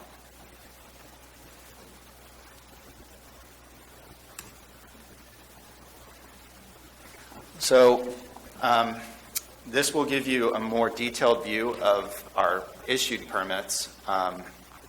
To date, there are 38 outdoor. The indoor is 2 permitted still, but we have a few indoor applications pending right now. Mixed light is one that's increased in proportion to the remainder, and there are 19 permitted right now, and the totals are 341,560 square feet for mixed light, 1,750 indoor, and 1,594,631 square feet for the outdoor, for a total of 1,937,941 square feet.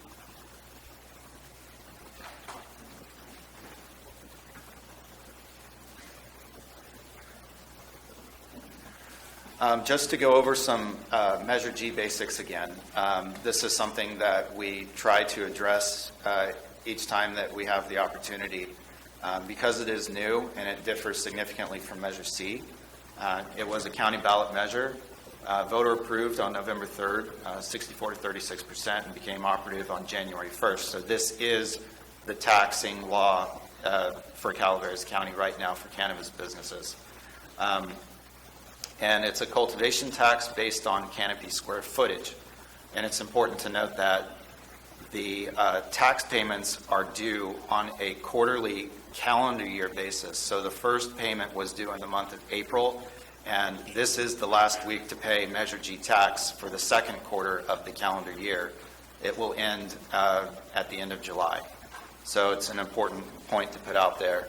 And we try to keep the industry as aware as possible on this, and we'll be addressing it again at our next industry workshop.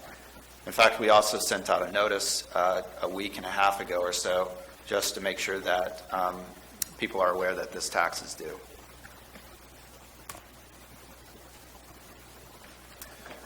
So the current Measure G maximum revenue for current permits is $4,220,942, and this is for cultivation.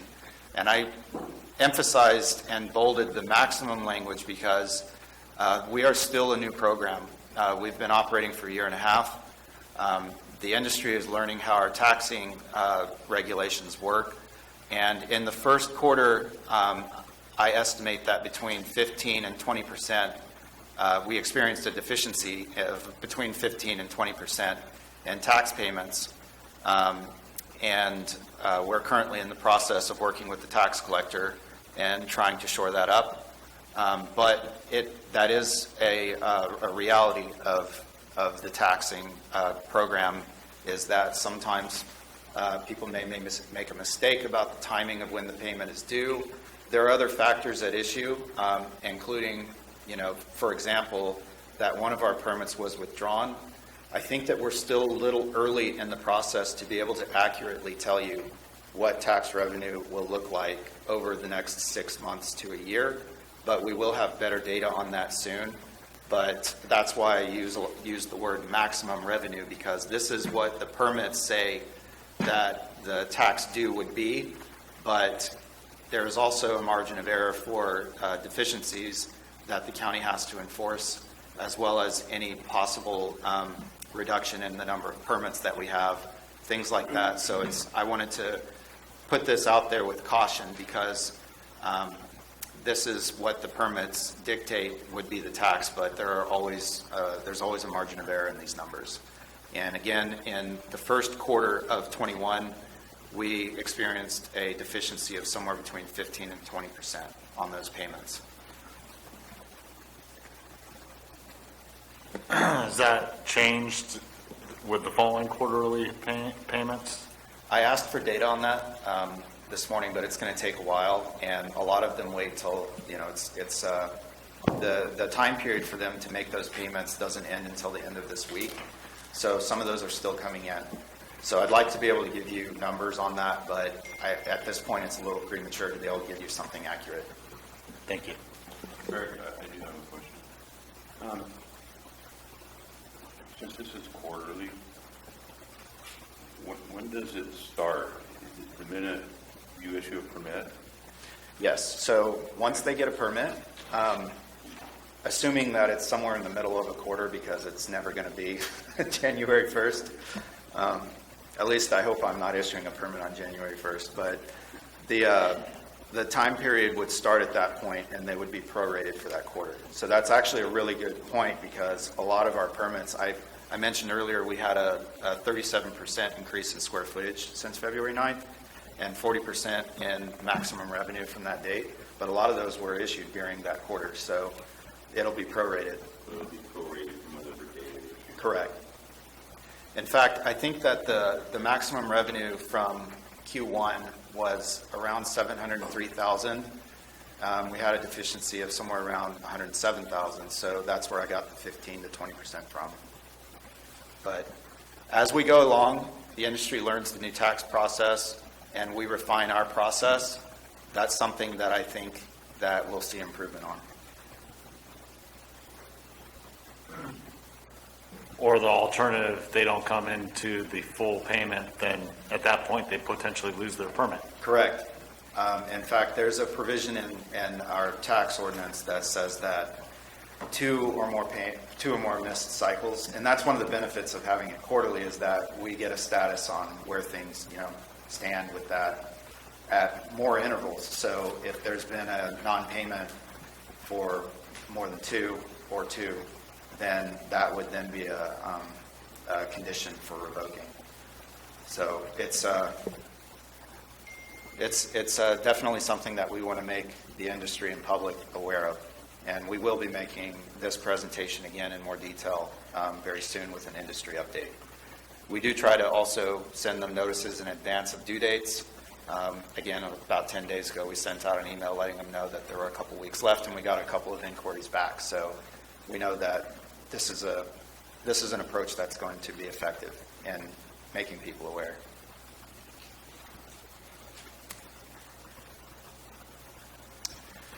So if you take those maximum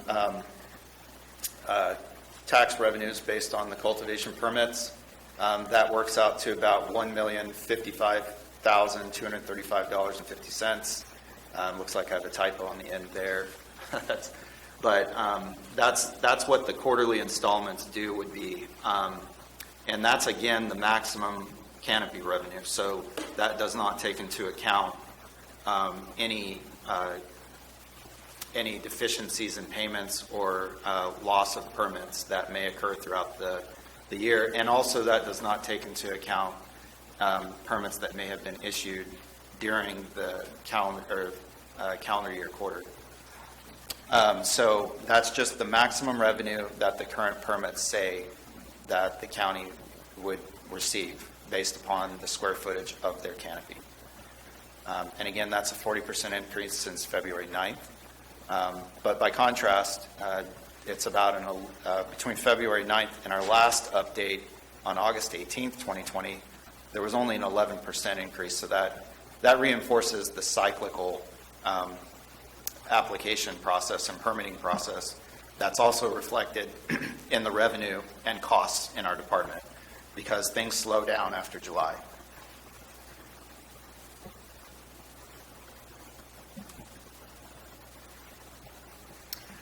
So I wanted to provide the board with a legislative update.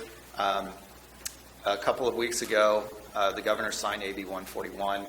It overhauled a lot of the provisions regulating the cannabis industry, but one of the ones that I wanted to include in here just as a public awareness item is that it's making significant changes to the provisional licensing that the state, now all consolidated under the Department of Cannabis Control, would be able to issue. So the provisional licenses for new ones, they've given a sunset date on being able to issue those of June 30th, 2022. The ordinance or the regulation has become significantly more convoluted than it was before, and I would encourage applicants to consult with a professional of their choosing or pay close attention and analyze this to see if it impacts them, because there are timelines now on provisional licenses that were not necessarily in the old version of this law. And I think that's significant for us because when we last presented on this as a board item, where afterwards the board sent a letter in support of SB 54, there were 90% of our licenses were provisional licenses. Today it's more like 87%. But this is an issue that should be on everyone in the industry's radar, and making sure that they're familiar with these rules and are able to participate as much as possible in their licensing process with the state, because there are progress reports kind of built into the provisional license applications when they come up for renewal. So it's complex, and it's something that they need to pay attention to. What is the state trying to accomplish with this? Well, I think there's a couple of things that they were concerned about. They may not be issues that so much are relevant to Calaveras County, but in a lot of other jurisdictions, they're concerned about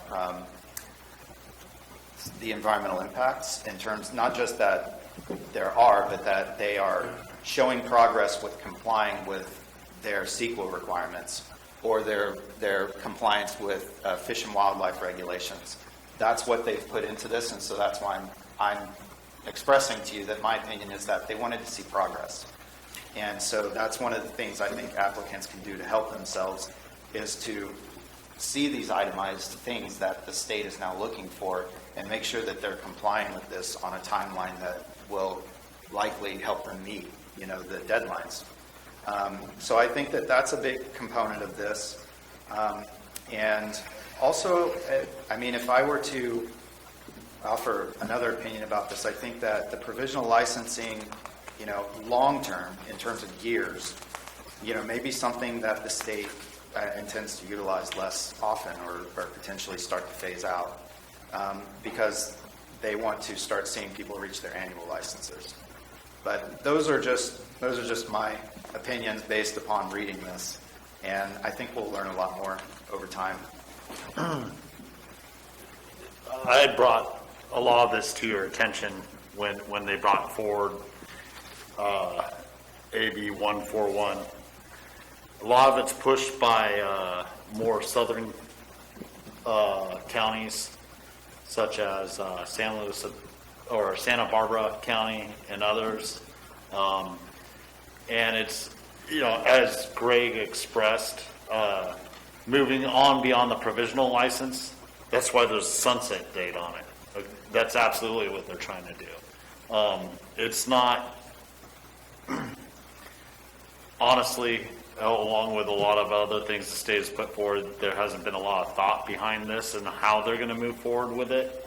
They're just putting sunset dates on things. And the one that's even more so than the June 30th is the January 1st of 2022 deadline for contiguous parcels.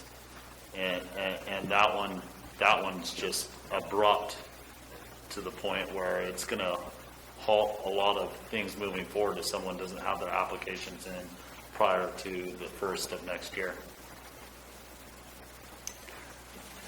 Yes, I agree. And that's one of the reasons that we'll be making a presentation on this at the next industry workshop to try to go through it in more detail, because there are some hard timelines involved in this that our permit holders need to be aware of.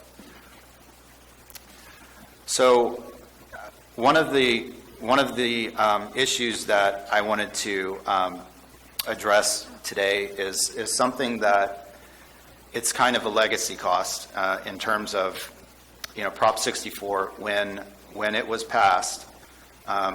In the state of California, some studies estimate that there were somewhere around 60,000 unlicensed businesses in the state. And one of the things that our permit holders do is they go through our rigorous permitting process. They pay their fees, they comply with our laws, and they pay their taxes.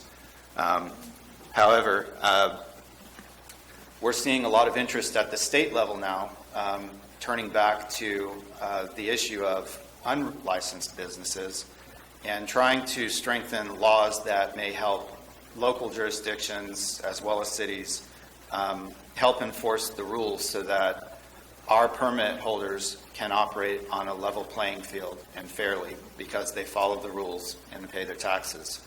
One example of that is AB 1138. If adopted, if approved, it would amend Business and Professions Code 26038, which gives a civil cause of action to the county council. And basically what this provision did or would do is expand the ability to apply these penalties of up to $30,000 for each violation and other enforcement mechanisms to not just persons directly involved, but persons who aid and abet in the conduct. I think that it's a policy issue and a legislative item that is worth pointing out and bringing up for public awareness purposes and to update the board on, because I am seeing a lot more interest at the state level in amending legislation to make our laws more effective towards combating illegal cannabis operations. How would that work? Greg, how would that work? My understanding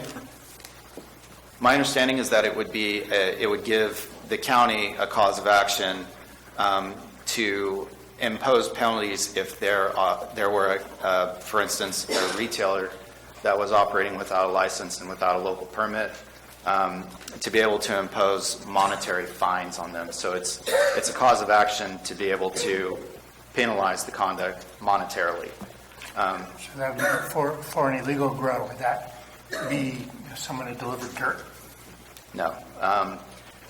There's specific provisions in the legislation that, and I should have prefaced this with, I wanted to give a broad overview of this, but it's something that I can certainly look at in more detail and possibly bring back an item to the board so that I can give you more detail on it.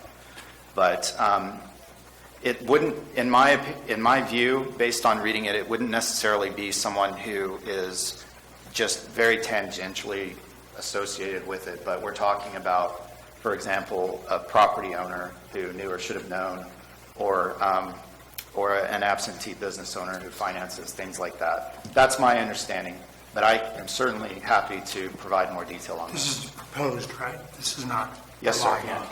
It's not passed, and it's still being edited. There was a provision in it that has to do with what's called preemption. So it would have expressly not prohibited local jurisdictions from adopting similar local legislation, but that's been stricken out. There's another provision in this that is pretty significant, and except for jurisdictions with a population of over 750,000, only the Attorney General, the Attorney General's office can enforce this based on the current version of this. So it may be something that the board is interested in having brought back, possibly with participation from County Council for insights. But I wanted to just make you aware of it because it's pending. Is it more focused towards the retail side than the cultivation side? No. It has, I think that it's broader than that. It has to do with cannabis activities. Okay. But in terms of having a fixed and systematic continuous location, I think that would be where it's really more effective, because they can identify property owners, they can identify business or people that may be financially invested in the site, for example. So I just used retailers as an example. Okay, understood. So getting back to what Supervisor Garamendi asked, somebody delivers fertilizer or dirt to a grow site, knowing that it's an illegal grow site, they would not be held to this? I think that's going to be a very fact-intensive question. It's probably going to involve a prosecutor or a county counsel making a judgment call on how much they actually attributed or how provable the case is. But I'm giving that opinion sort of as a preliminary, just broad view of this, and it would take more analysis for me to come back and give you something more concrete on how that may look when it's being utilized. Supervisor Callaway, the language, as Mr. Wayland indicated, the current statute that's on the books provides for the Attorney General to do this. If this bill is passed, that would extend to potentially at least some local jurisdictions. But the language, I believe, is the same, and it's a person engaging in commercial cannabis activity without a license. So if you're somebody who is engaging in commercial cannabis activity and should have a license to do that, but doesn't, that's who's subject to the provisions of this statute. Yeah. Ms. Callaway, if I can speak to that too, and the way I've understood this law, as I've been following it also, is it does, as you mentioned, Jack, it goes after the illegal growers, so the people that are growing illegally and never have attempted to even get permits. I think that gives us another leg up, and along with the people that are running out of compliance. But in the way I'm reading this, it's more focused towards the illegal growers, and that's their whole purpose, is try and get rid of the illegal growers so that the legal growers are not being impacted by that. So that's the understanding that I have through CSSA. So in terms of we go in and we eradicate an illegal grow site, then they'll be charged also,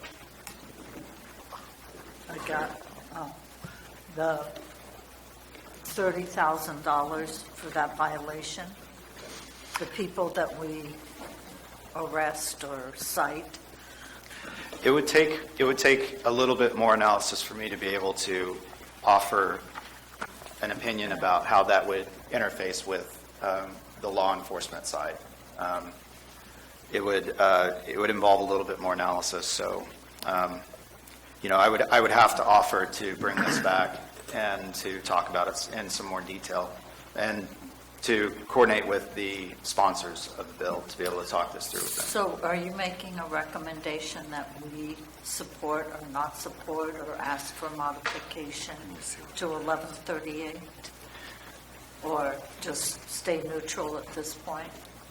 I think that if the board had interest in giving this further evaluation, what the direction could be is to have me bring it back with a potential letter of support and possible recommendations from the county on what you would like to see changed in the legislation, possibly to lower the threshold of 750,000 residents to allow local jurisdictions to enforce this if they choose. Just to have the ability to do that may be significant alone. So that would be, if anything, my recommendation if you were interested in that. Maybe that's something you and county counsel, since it'll put more work in her office, but she's not playing in a band, so she has the time, or NRCAO to decide whether it should, and maybe the chair and vice chair, and whether it should come back. Yes, ma'am, I'd be happy to do that. Ms. Callaway, just a little more information on it. There's actually a provision out there that the state's Cannabis Control Department can, and we've had them out on some of our sites already in the county that were illegal sites, and what they do is they fine them the cost of whatever the permit would have been. So let's say it's a $15,000 permit for their grow site. They times that by 3. So it's a $45,000 fine that the state can impose upon that illegal grow site. We haven't seen it happen. We have 2 cases right now that I'm aware of that they're working on doing that. So I'll let you know how the outcome is on that. But that's something that the state has the ability to do right now, but that's not the county's ability at this point. Okay. Is there any other comments or questions that I can answer? Okay. So, moving on, I just wanted to outline some of the key differences between the licensed and unlicensed operators. Our local permitted cannabis businesses comply with local and state CEQA regulations protecting the environment, comply with building and fire protection standards, and are subject to inspection. They provide jobs that are subject to background checks and labor laws. They pay local taxes benefiting the county's general fund. The unpermitted businesses do not comply with environmental regulations. In fact, there's reports out of Southern California counties of certain pesticides being used that are very harmful to the environment. They don't comply with building and fire standards. They have no standards for labor or comply with the local background checks, and they do not pay taxes. So, in my view, they essentially flaunt the local regulations and local public safety rules. There's something that I think is an important enough issue that I wanted to bring it up today and be able to present on it for public awareness. Studies indicate that between 70 and 85% of all cannabis sales in California are still from illegal retailers.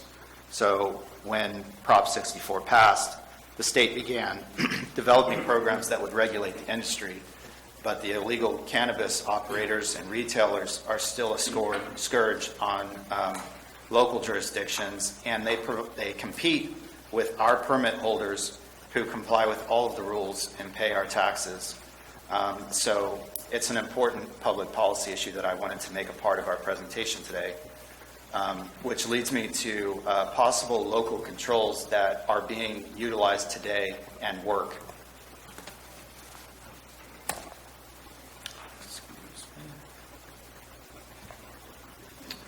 One of those is public awareness. The public being aware of what's going on in their neighborhoods and in the rural parts of the county, and being able to report on that if they see something. Industry participation is something that I want to look to foster some more, being able to work with the industry to report conduct that they feel may be suspicious. Because again, these operators do not work on a level playing field with them. They don't follow the rules. And I think that it's something that's important for them to play an active role in as well as the Calaveras County Sheriff's Med team. I'm very grateful that we have a team of sheriff's deputies at our sheriff's office who have been efficient and effective in addressing the local illegal growers. I asked for just a brief period of time to create a snapshot about what they do. Between March and June of 2021, the Sheriff's Met team executed 12 warrants at illegal residential indoor grows. The average home value was $650,236.36. So these are high-end homes, some of which were in the $800,000 and $900,000 range. 36% of them were purchased in 2020, 45% between 2016 and 2019, demonstrating a targeted purpose for the purchases. In addition to the indoor operations, the sheriff's team executed 24 warrants at outdoor illegal cannabis grows, and there were approximately 25,989 plants destroyed at those. So what this demonstrates to me is at least Calaveras County can share that with some of the other counties who are experiencing these operations targeting the local jurisdiction, and the local enforcement effort from the sheriff's office has been exemplary as far as I've seen, in my opinion. And it's something that I wanted to point out today as well. I will add that about 90% of these homes were purchased with financing, which shows accessibility because it's relatively less of a burden for them to obtain one of these properties if they're able to obtain financing, although many of them have also been purchased with cash outright. So it was an important issue that I wanted to bring up to the board today. I'm grateful that the sheriff has made himself available if there are any questions or any more detail that the board would like to see regarding the sheriff's Met team operations.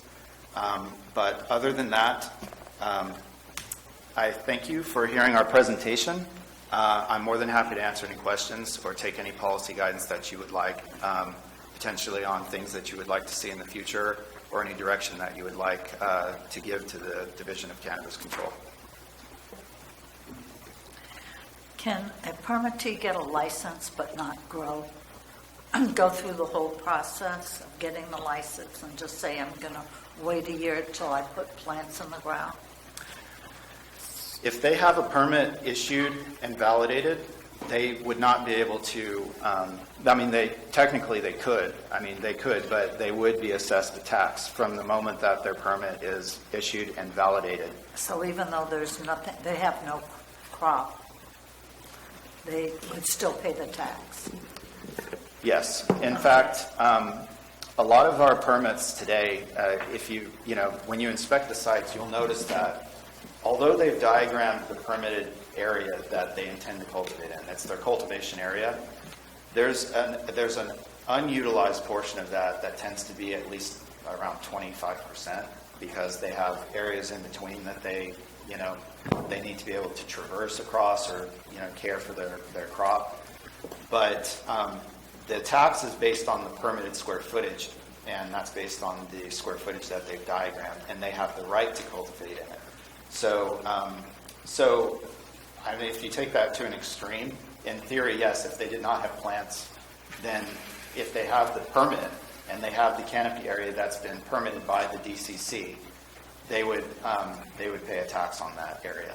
So could they ask to have the permit become effective in 6 months or a year? Because it's expensive to go in to apply, and then it's expensive to set up the property to cultivate. Yes. And can they do that, or I'm just. I think that if someone had obtained, they've complied with all of our rules and they've been issued, but not yet validated. So if they had gone to the point where they've complied with all of the local regulations and even obtained their state license, as far as we are concerned, in that situation, which hasn't happened yet, I would probably be willing to accommodate that, because there's really, it's their application and it's their permit at that point to decide when they want to be issued. Another question on the distillery. You mentioned that there's retail operations that are buying or selling that were illegally grown. Are our dispensaries, I don't know what's the proper term that we call them, retail stores, are they inspected to see whether they are or they're not? All of our cannabis businesses are inspected. But how do you know if they're selling illegal or illegal? A lot of that we would rely on track and trace. The Department of Cannabis Control also conducts inspections, and when they do that, their inspections are going to be based on large part of what their system says is in inventory or being sold at the premises. And then there's also the practical, it may be just an observation, but these businesses are highly invested in their operations, and the main sentiment that I get is that they would not do anything knowingly to jeopardize that. No, but that's in Calaveras, but they're doing it in other counties or cities, because you said that's an issue. Yes. If you look at a county, I haven't studied San Bernardino in great detail right now. I'm aware that they recently passed a resolution asking the legislature to increase criminal penalties because they've had a great deal of cultivation issues down there in the desert, burying things and using chemicals they shouldn't.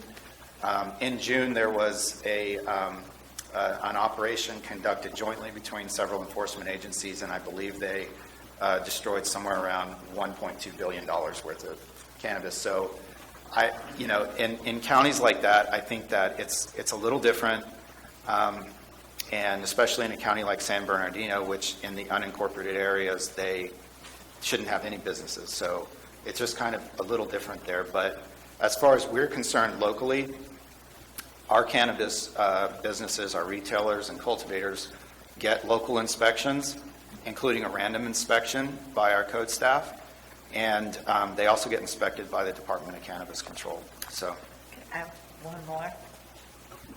Cannabis isn't considered an ag product in Calaveras, correct?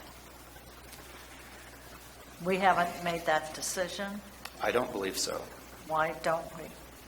And that's maybe a question for the board. I mean, what's the advantage or disadvantage of whether it's an ag product or not? Ms. Callaway, I can talk to that. It goes back to the Williamson Act. You lose a lot if you do that. But if we say that, and I thought the state said that cannabis wasn't, because I'm going to have to ask you all to correct me. The state said that cannabis is an ag product, but it does not qualify for the Williamson Act. I missed that one. I'm not sure. I can't answer to that. And so if that's the case, and the state says it's an ag product, why we can't say it's also an ag product? I didn't know that the state made it an ag product at this point. Can I speak to that a little bit, Supervisor Callaway? Who's talking to me? That's Julie. Miss Julie Moss Lewis. Yes, please. Miss Moss Lewis. The state leaves it up to the county.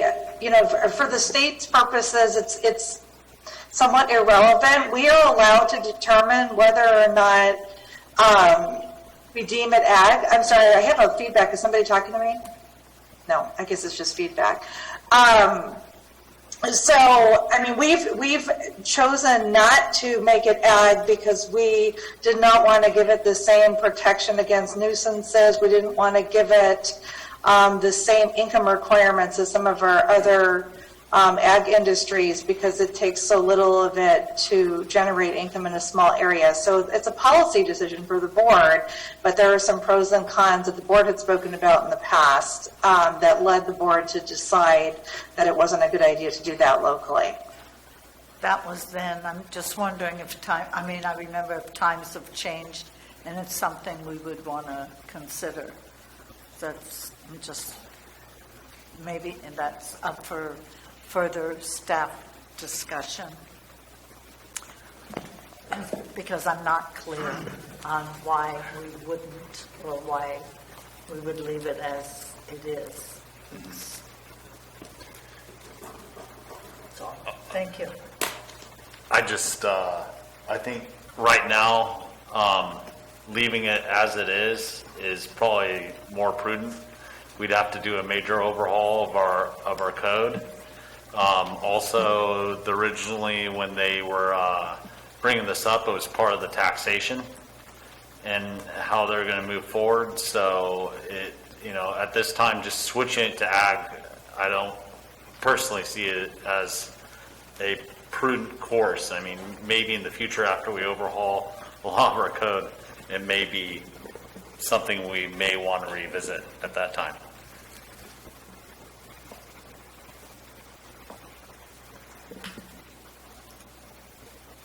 Mr. Garamendi. Thank you. Rita, I think we should take that up at some point in the future. Having followed up on the code compliance conversation last week, it went over my mind many times, maybe not right away, but I'd be open at some point in the future. January 2020? Maybe a little further out than that. But, Greg, my questions are, first off, congratulations on this program coming together. I know it's been a lot of work for you and your team, and it looks like it's coming together. Yes, sir. I mean, we've got 441 employees here, and as soon as we exceed the workforce of the county, then that'd be good. We've created an industry bigger than ourselves, which is, thank you to the people who are investing and working on this, and as well as your work. On the tools, I think that when we get to legislative, as that continues to evolve, I would like to be kept up to date on that. I'd like to have tools available for the sheriff and for our local to go after this. If somebody's leasing out their land to an illegal grower, they're an accomplice to this, and they should be not able to say, well, that's not me, that was that guy, and boy, who is that that's been in my backyard? So I appreciate you finding the tools, because the deal I feel we've always got with our community is we're going to do regulated cannabis, and we're going to get rid of the bad guys. Yeah. So working with the sheriff is key. There was, to that end, under Prop 64, there were certain funds that were going to become available to counties and jurisdictions that participated in the cannabis scheme. And I wanted to know, are we applying for those? Are we getting help from the state? Some of them were around environmental regulations and enforcement. And I want to make sure that we're not leaving state money, which is paid for by cannabis taxes, on the table when it could help our county. Do you have any information on how we're doing on that?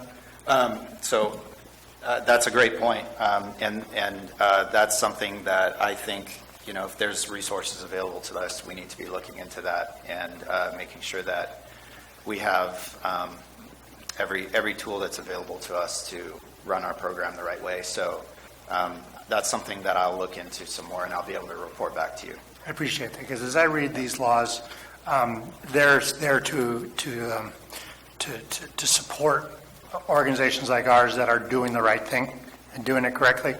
And there was a lot of money that came out of this recent budget to help counties that were trying to get their act together.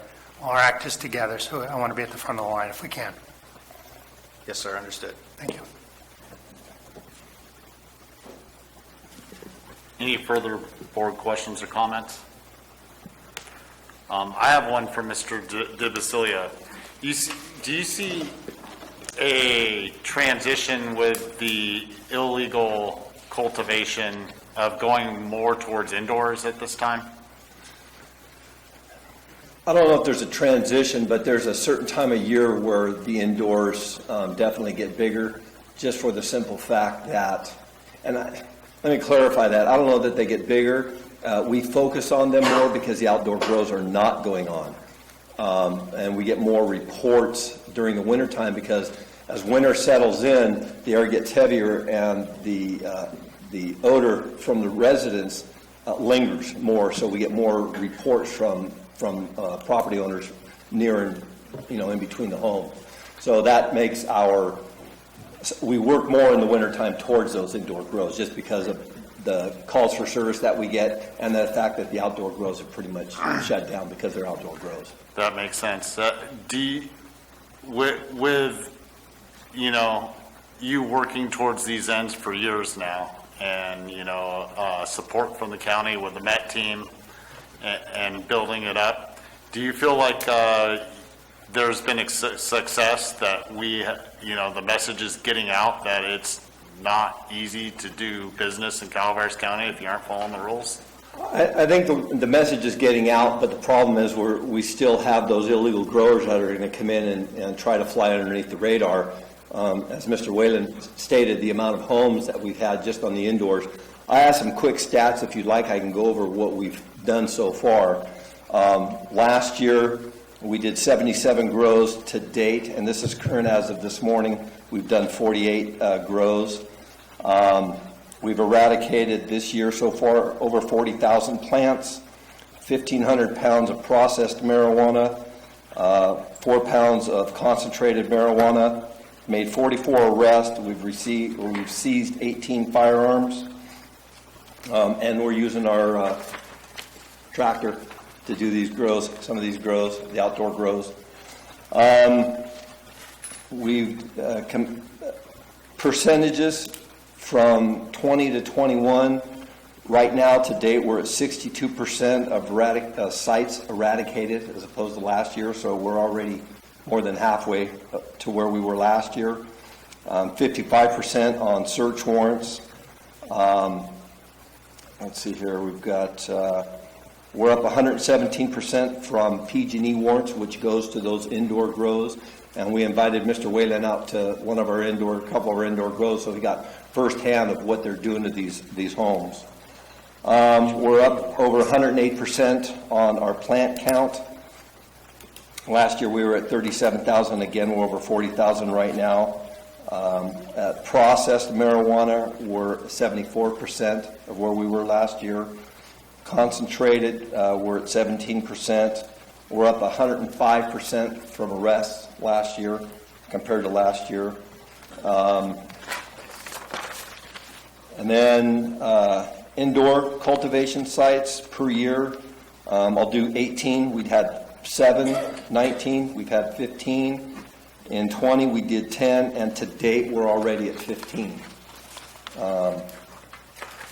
And here's some repeated eradication sites. We've had 31 sites that have been eradicated multiple times. We have we've had 2 sites eradicated 5 times, 1 site eradicated 4 times, 3 sites eradicated 3 times, and 25 sites eradicated at least twice. Sheriff, I don't want to interrupt you, but that's pretty annoying, I'm sure, for you, and certainly for us. Why? Why, and what are we going to do about it? Well, it goes back to the why is because once we've eradicated a site, these property owners, and that's kind of what Mr. Whalen was talking about, being able to go after these guys on the financial side. They just lease to somebody else, or they're doing it, but they're just bringing in other workers. Because the workers that we have there are just that, they're workers. They get arrested and or they get cited, and we never see them again. So they're just bringing in more people. The key is going to be going after the property owners to prove that they're the ones that are financing these sites. That's going to be the key. We've been working with Mr. Whalen, and he talked about the fact that when we go to a site, once we've been to a site and we've eradicated via a search warrant, that site's been black flag basically, so he knows not to, make it a legal site. But we're trying to work with the DA so that we can get some avenue to start going after the property owners, because if we've gone to a site 5 times, they clearly know that they're not supposed to be growing there. And then the last thing I really have for you is costs. I know we're always worried about costs. The cost on an average, now mind you, this is an average for a site, is $8,200 per site. Pre-eradication is about $1,800. The execution is around $3,700. Post-eradication is about $2,700.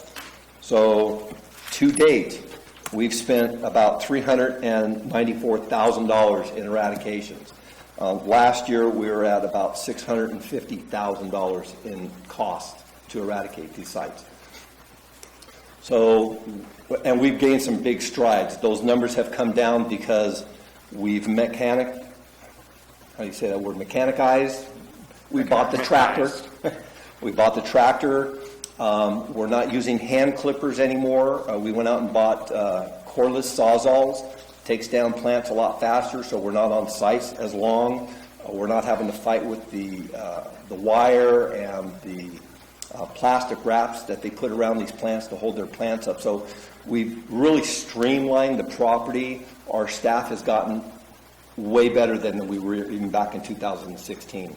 So technology has helped us, and just the fact of doing it has helped us able to eradicate these plants anymore. We've gone from eradicating 1 site a day to sometimes now up to 3 sites a day, and we're doing sometimes 9 and 10 sites a week. So our guys are busting their butts to get this thing done. So it is a big impact, and it's going to continue to be an impact. Obviously, the more people I can put on the MET team, the more people or the more sites we can eradicate. And if we can start going after them financially, is going to be huge. You start hitting these people in the pocketbooks, and the folks that are doing this legally, it's going to benefit them, They do help us out, give us information just because it benefits them. Everything's, on the down low from them. We don't advertise that who it is that's telling us this information, but they do help. So it's a collaborative effort between all of us. So. Well, maybe when you sell one of those houses, you'll be able to afford. Well, here's the problem with that. And just so you know, there was, if you remember back a couple of years ago, there was a big bust between Elk Grove, Sacramento, and we had 14 homes in our county that were all done through a Chinese national bank. And they were all done. It's all going through the feds. We're still waiting to see the revenues from that. It's taking them forever. And I'm constantly, when McGregor Scott was still in his seat, I was calling him constantly trying to find out where our funds were going to be to support our program, but we haven't seen any of that. Now, if we can get that on a local jurisdiction, it's a little bit different. And I've talked to Ms. Yook about that. The problem with going after homes is the time frame that it takes to get it done for the foreclosures. The county's going to have to maintain that property. There's a whole lot more to that. So there's other avenues I think that we can go after to financially support this program.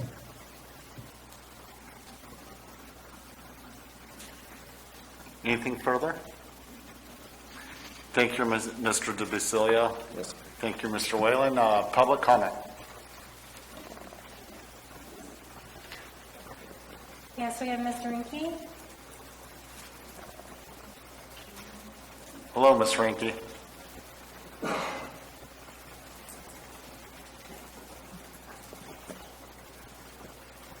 Vicki, are you there?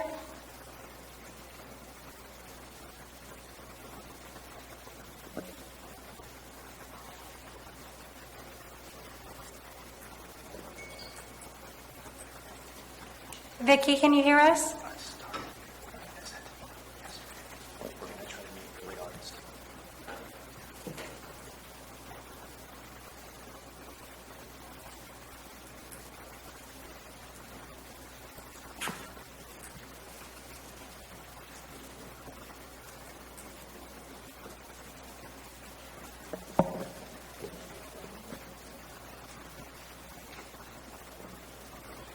Vicki, if you can hear us, you have permission to speak.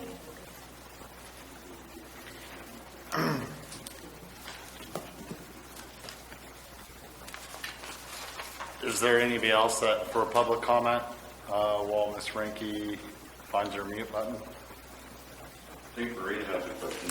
And while we're just waiting for her, if she comes absolutely. on, Sheriff, where are the plants taken that you eradicate? We take them to a residence in Forest Meadows. Exactly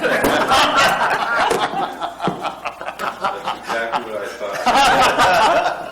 No, they actually all get transported down to our landfill, and they get buried. And the product, the marijuana plant, has so much moisture and stuff in it. When we put it in the ground about 6 feet down and we cover it up, within about 15 minutes it turns to mush. It's not worth anything at that point.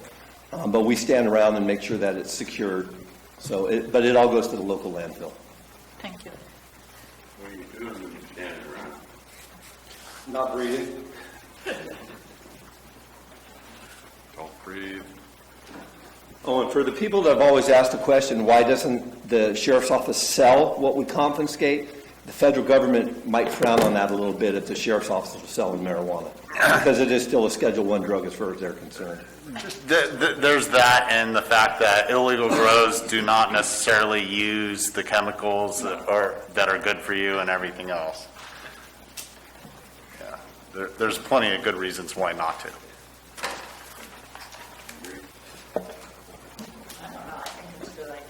Ms. Rinke, are you there? Well, then we'll have it dropped off in Forest Meadows. I got that info when I can stack up my magazine. I heard it. Got that? Oh, I'll catch it. Ms. Smith, would you like to make a comment while we're hoping that Ms. Ranke can get on? Sure, Jennifer Smith. I love when we have this meeting. I think there's great facts that's important for leadership of the county to know and for members of the county to know and for the industry. I'm excited to see that we've had so many of the rights to apply have been activated. I think it gives us a good bearing for where we're headed, and to stabilize the local industry, local legal industry is going to be great. It helps us communicate with one another in the industry so we continue to bring best practices to our county. I think you all know I operate in 2 counties now because during the ban I expanded, not by choice. I love Calaveras, this is home. But this ordinance and the way it's written is hands down one of the best in the county, and to see and be a participant in it and the way it's operated through the DCC is phenomenal. And I think hats off to Greg and hats off to their division for the updates that he gives to the community. It's important. I appreciate it. Thank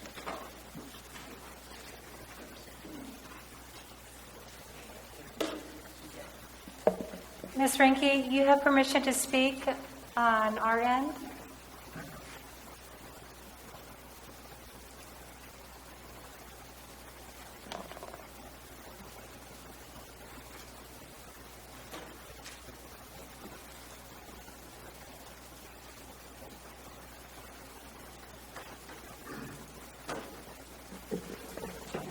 As you see, we are open to the public. If at any time you do want to show up in person to possibly circumvent any technical difficulties, you're more than welcome.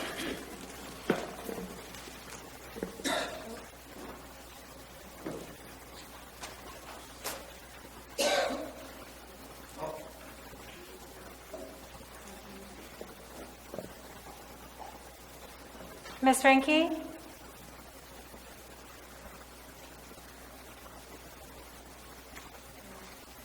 Permission to speak is being allowed to the participant, so I'm not sure. It doesn't seem to be on our end. Well, my intention is not to cut anybody off. Bring Ms. Edwards. I was just going to say, this is just an informational item, and certainly you, Ms. Ranke, can, since she appears to be having trouble calling in or using Zoom, she certainly can email the board. Yeah, she just texted that she's not sure if it's me. Well, The board's not taking any action on this. yeah, we're not taking action. Please feel free to email the board in its entirety your comments. They will be read. And we do have the opportunity for you to participate in person if you would like to show up in person and avoid these technical difficulties. Anything else, any other further questions by the board? I'm bringing it back. Were there no further public comment? Correct, there is no further public comment. If everyone's fine, we'll move on from this item to supervisor announcements. Thank you, Mr. DeBasilio. We appreciate your time. Mr. Whalen, excellent. We appreciate all the good work you're doing. Supervisors' announcements. In compliance with Government Code 53232.3D, board members shall provide brief reports on any meetings attended at the expense of the local agency and may make other announcements or report out. I will not be reporting anything out at this time. Mr. Garamendi. Yeah, I wanted to bring the board up to date just really quickly. I'm sorry. Thanks. Just really quickly, RCRC through GSFA, Golden State Finance Authority, which we're all part of, is going to make a real push in over the next 12 months on these federal and state dollars for broadband expansion.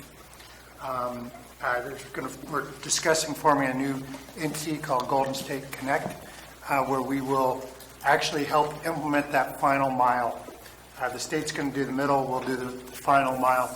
And so things like, the CNET cable that goes right to the middle of our county that has no off-ramps, we could actually plug into in our local ISP providers kind of access to that, which we have not been able to do. It's really exciting. The state of California is being very encouraging to us, federal government as well. And so it didn't look like the private sector was going to get this done. in an equitable and quick way. And so we, as part of their JPA, will be participating in that. I think it's really exciting. I'm going to serve on the steering committee for that. I'll keep you guys up to date on what's going on there. In addition, UMRA met last Friday.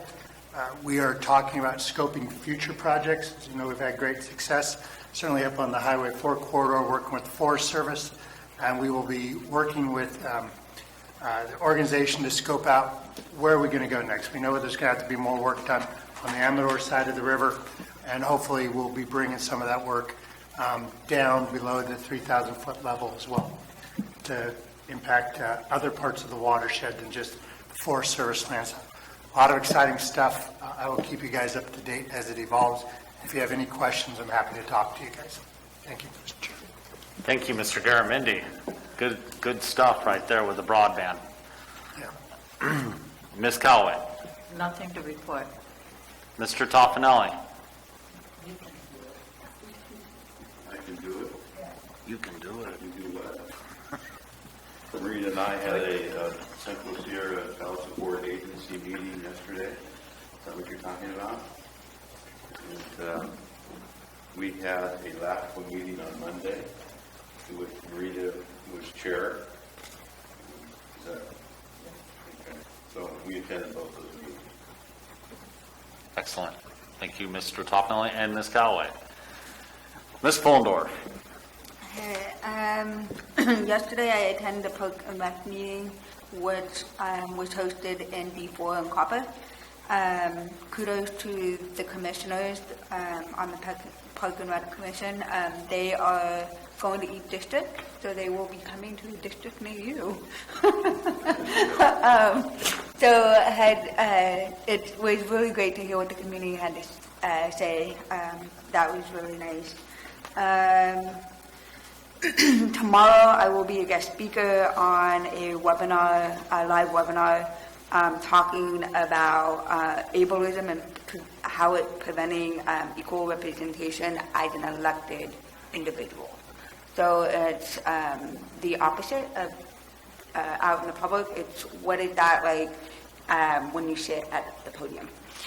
And there's going to be myself, a city council member from Long Beach, and a candidate from New York City Council. And last but not least, I have been receiving phone calls about the Blue Cross from the public, negotiations with Dignity, and the public is really concerned about what that means. And so I'm not sure where that goes next with us, and how do we calm the public, and what are we getting from Dignity Health for our constituents to feel better, especially since they're the primary service provider in this area. So I've been getting a lot of that input from the public over the last couple of days. And that's all I have to report out. Thank you, Ms. Fullendorf. I'm going to reel it back to myself. We had a few meetings with CSEDD this year. Central Sierra Economic Development District. It entails Mariposa County, Tuolumne, Calaveras, Alpine, Amador, really good group of people. We're delving into a lot of the federal funds and everything when it comes to broadband and planning and everything. So Kathy Galino's been attending all those with me and working with the other counties and everything. So when you're doing your rounds, Mr. Garamendi, stay in touch with Ms. Galino, because we got a lot of different funds coming in. Thank you. And with that, we'll adjourn into closed session. Thank you.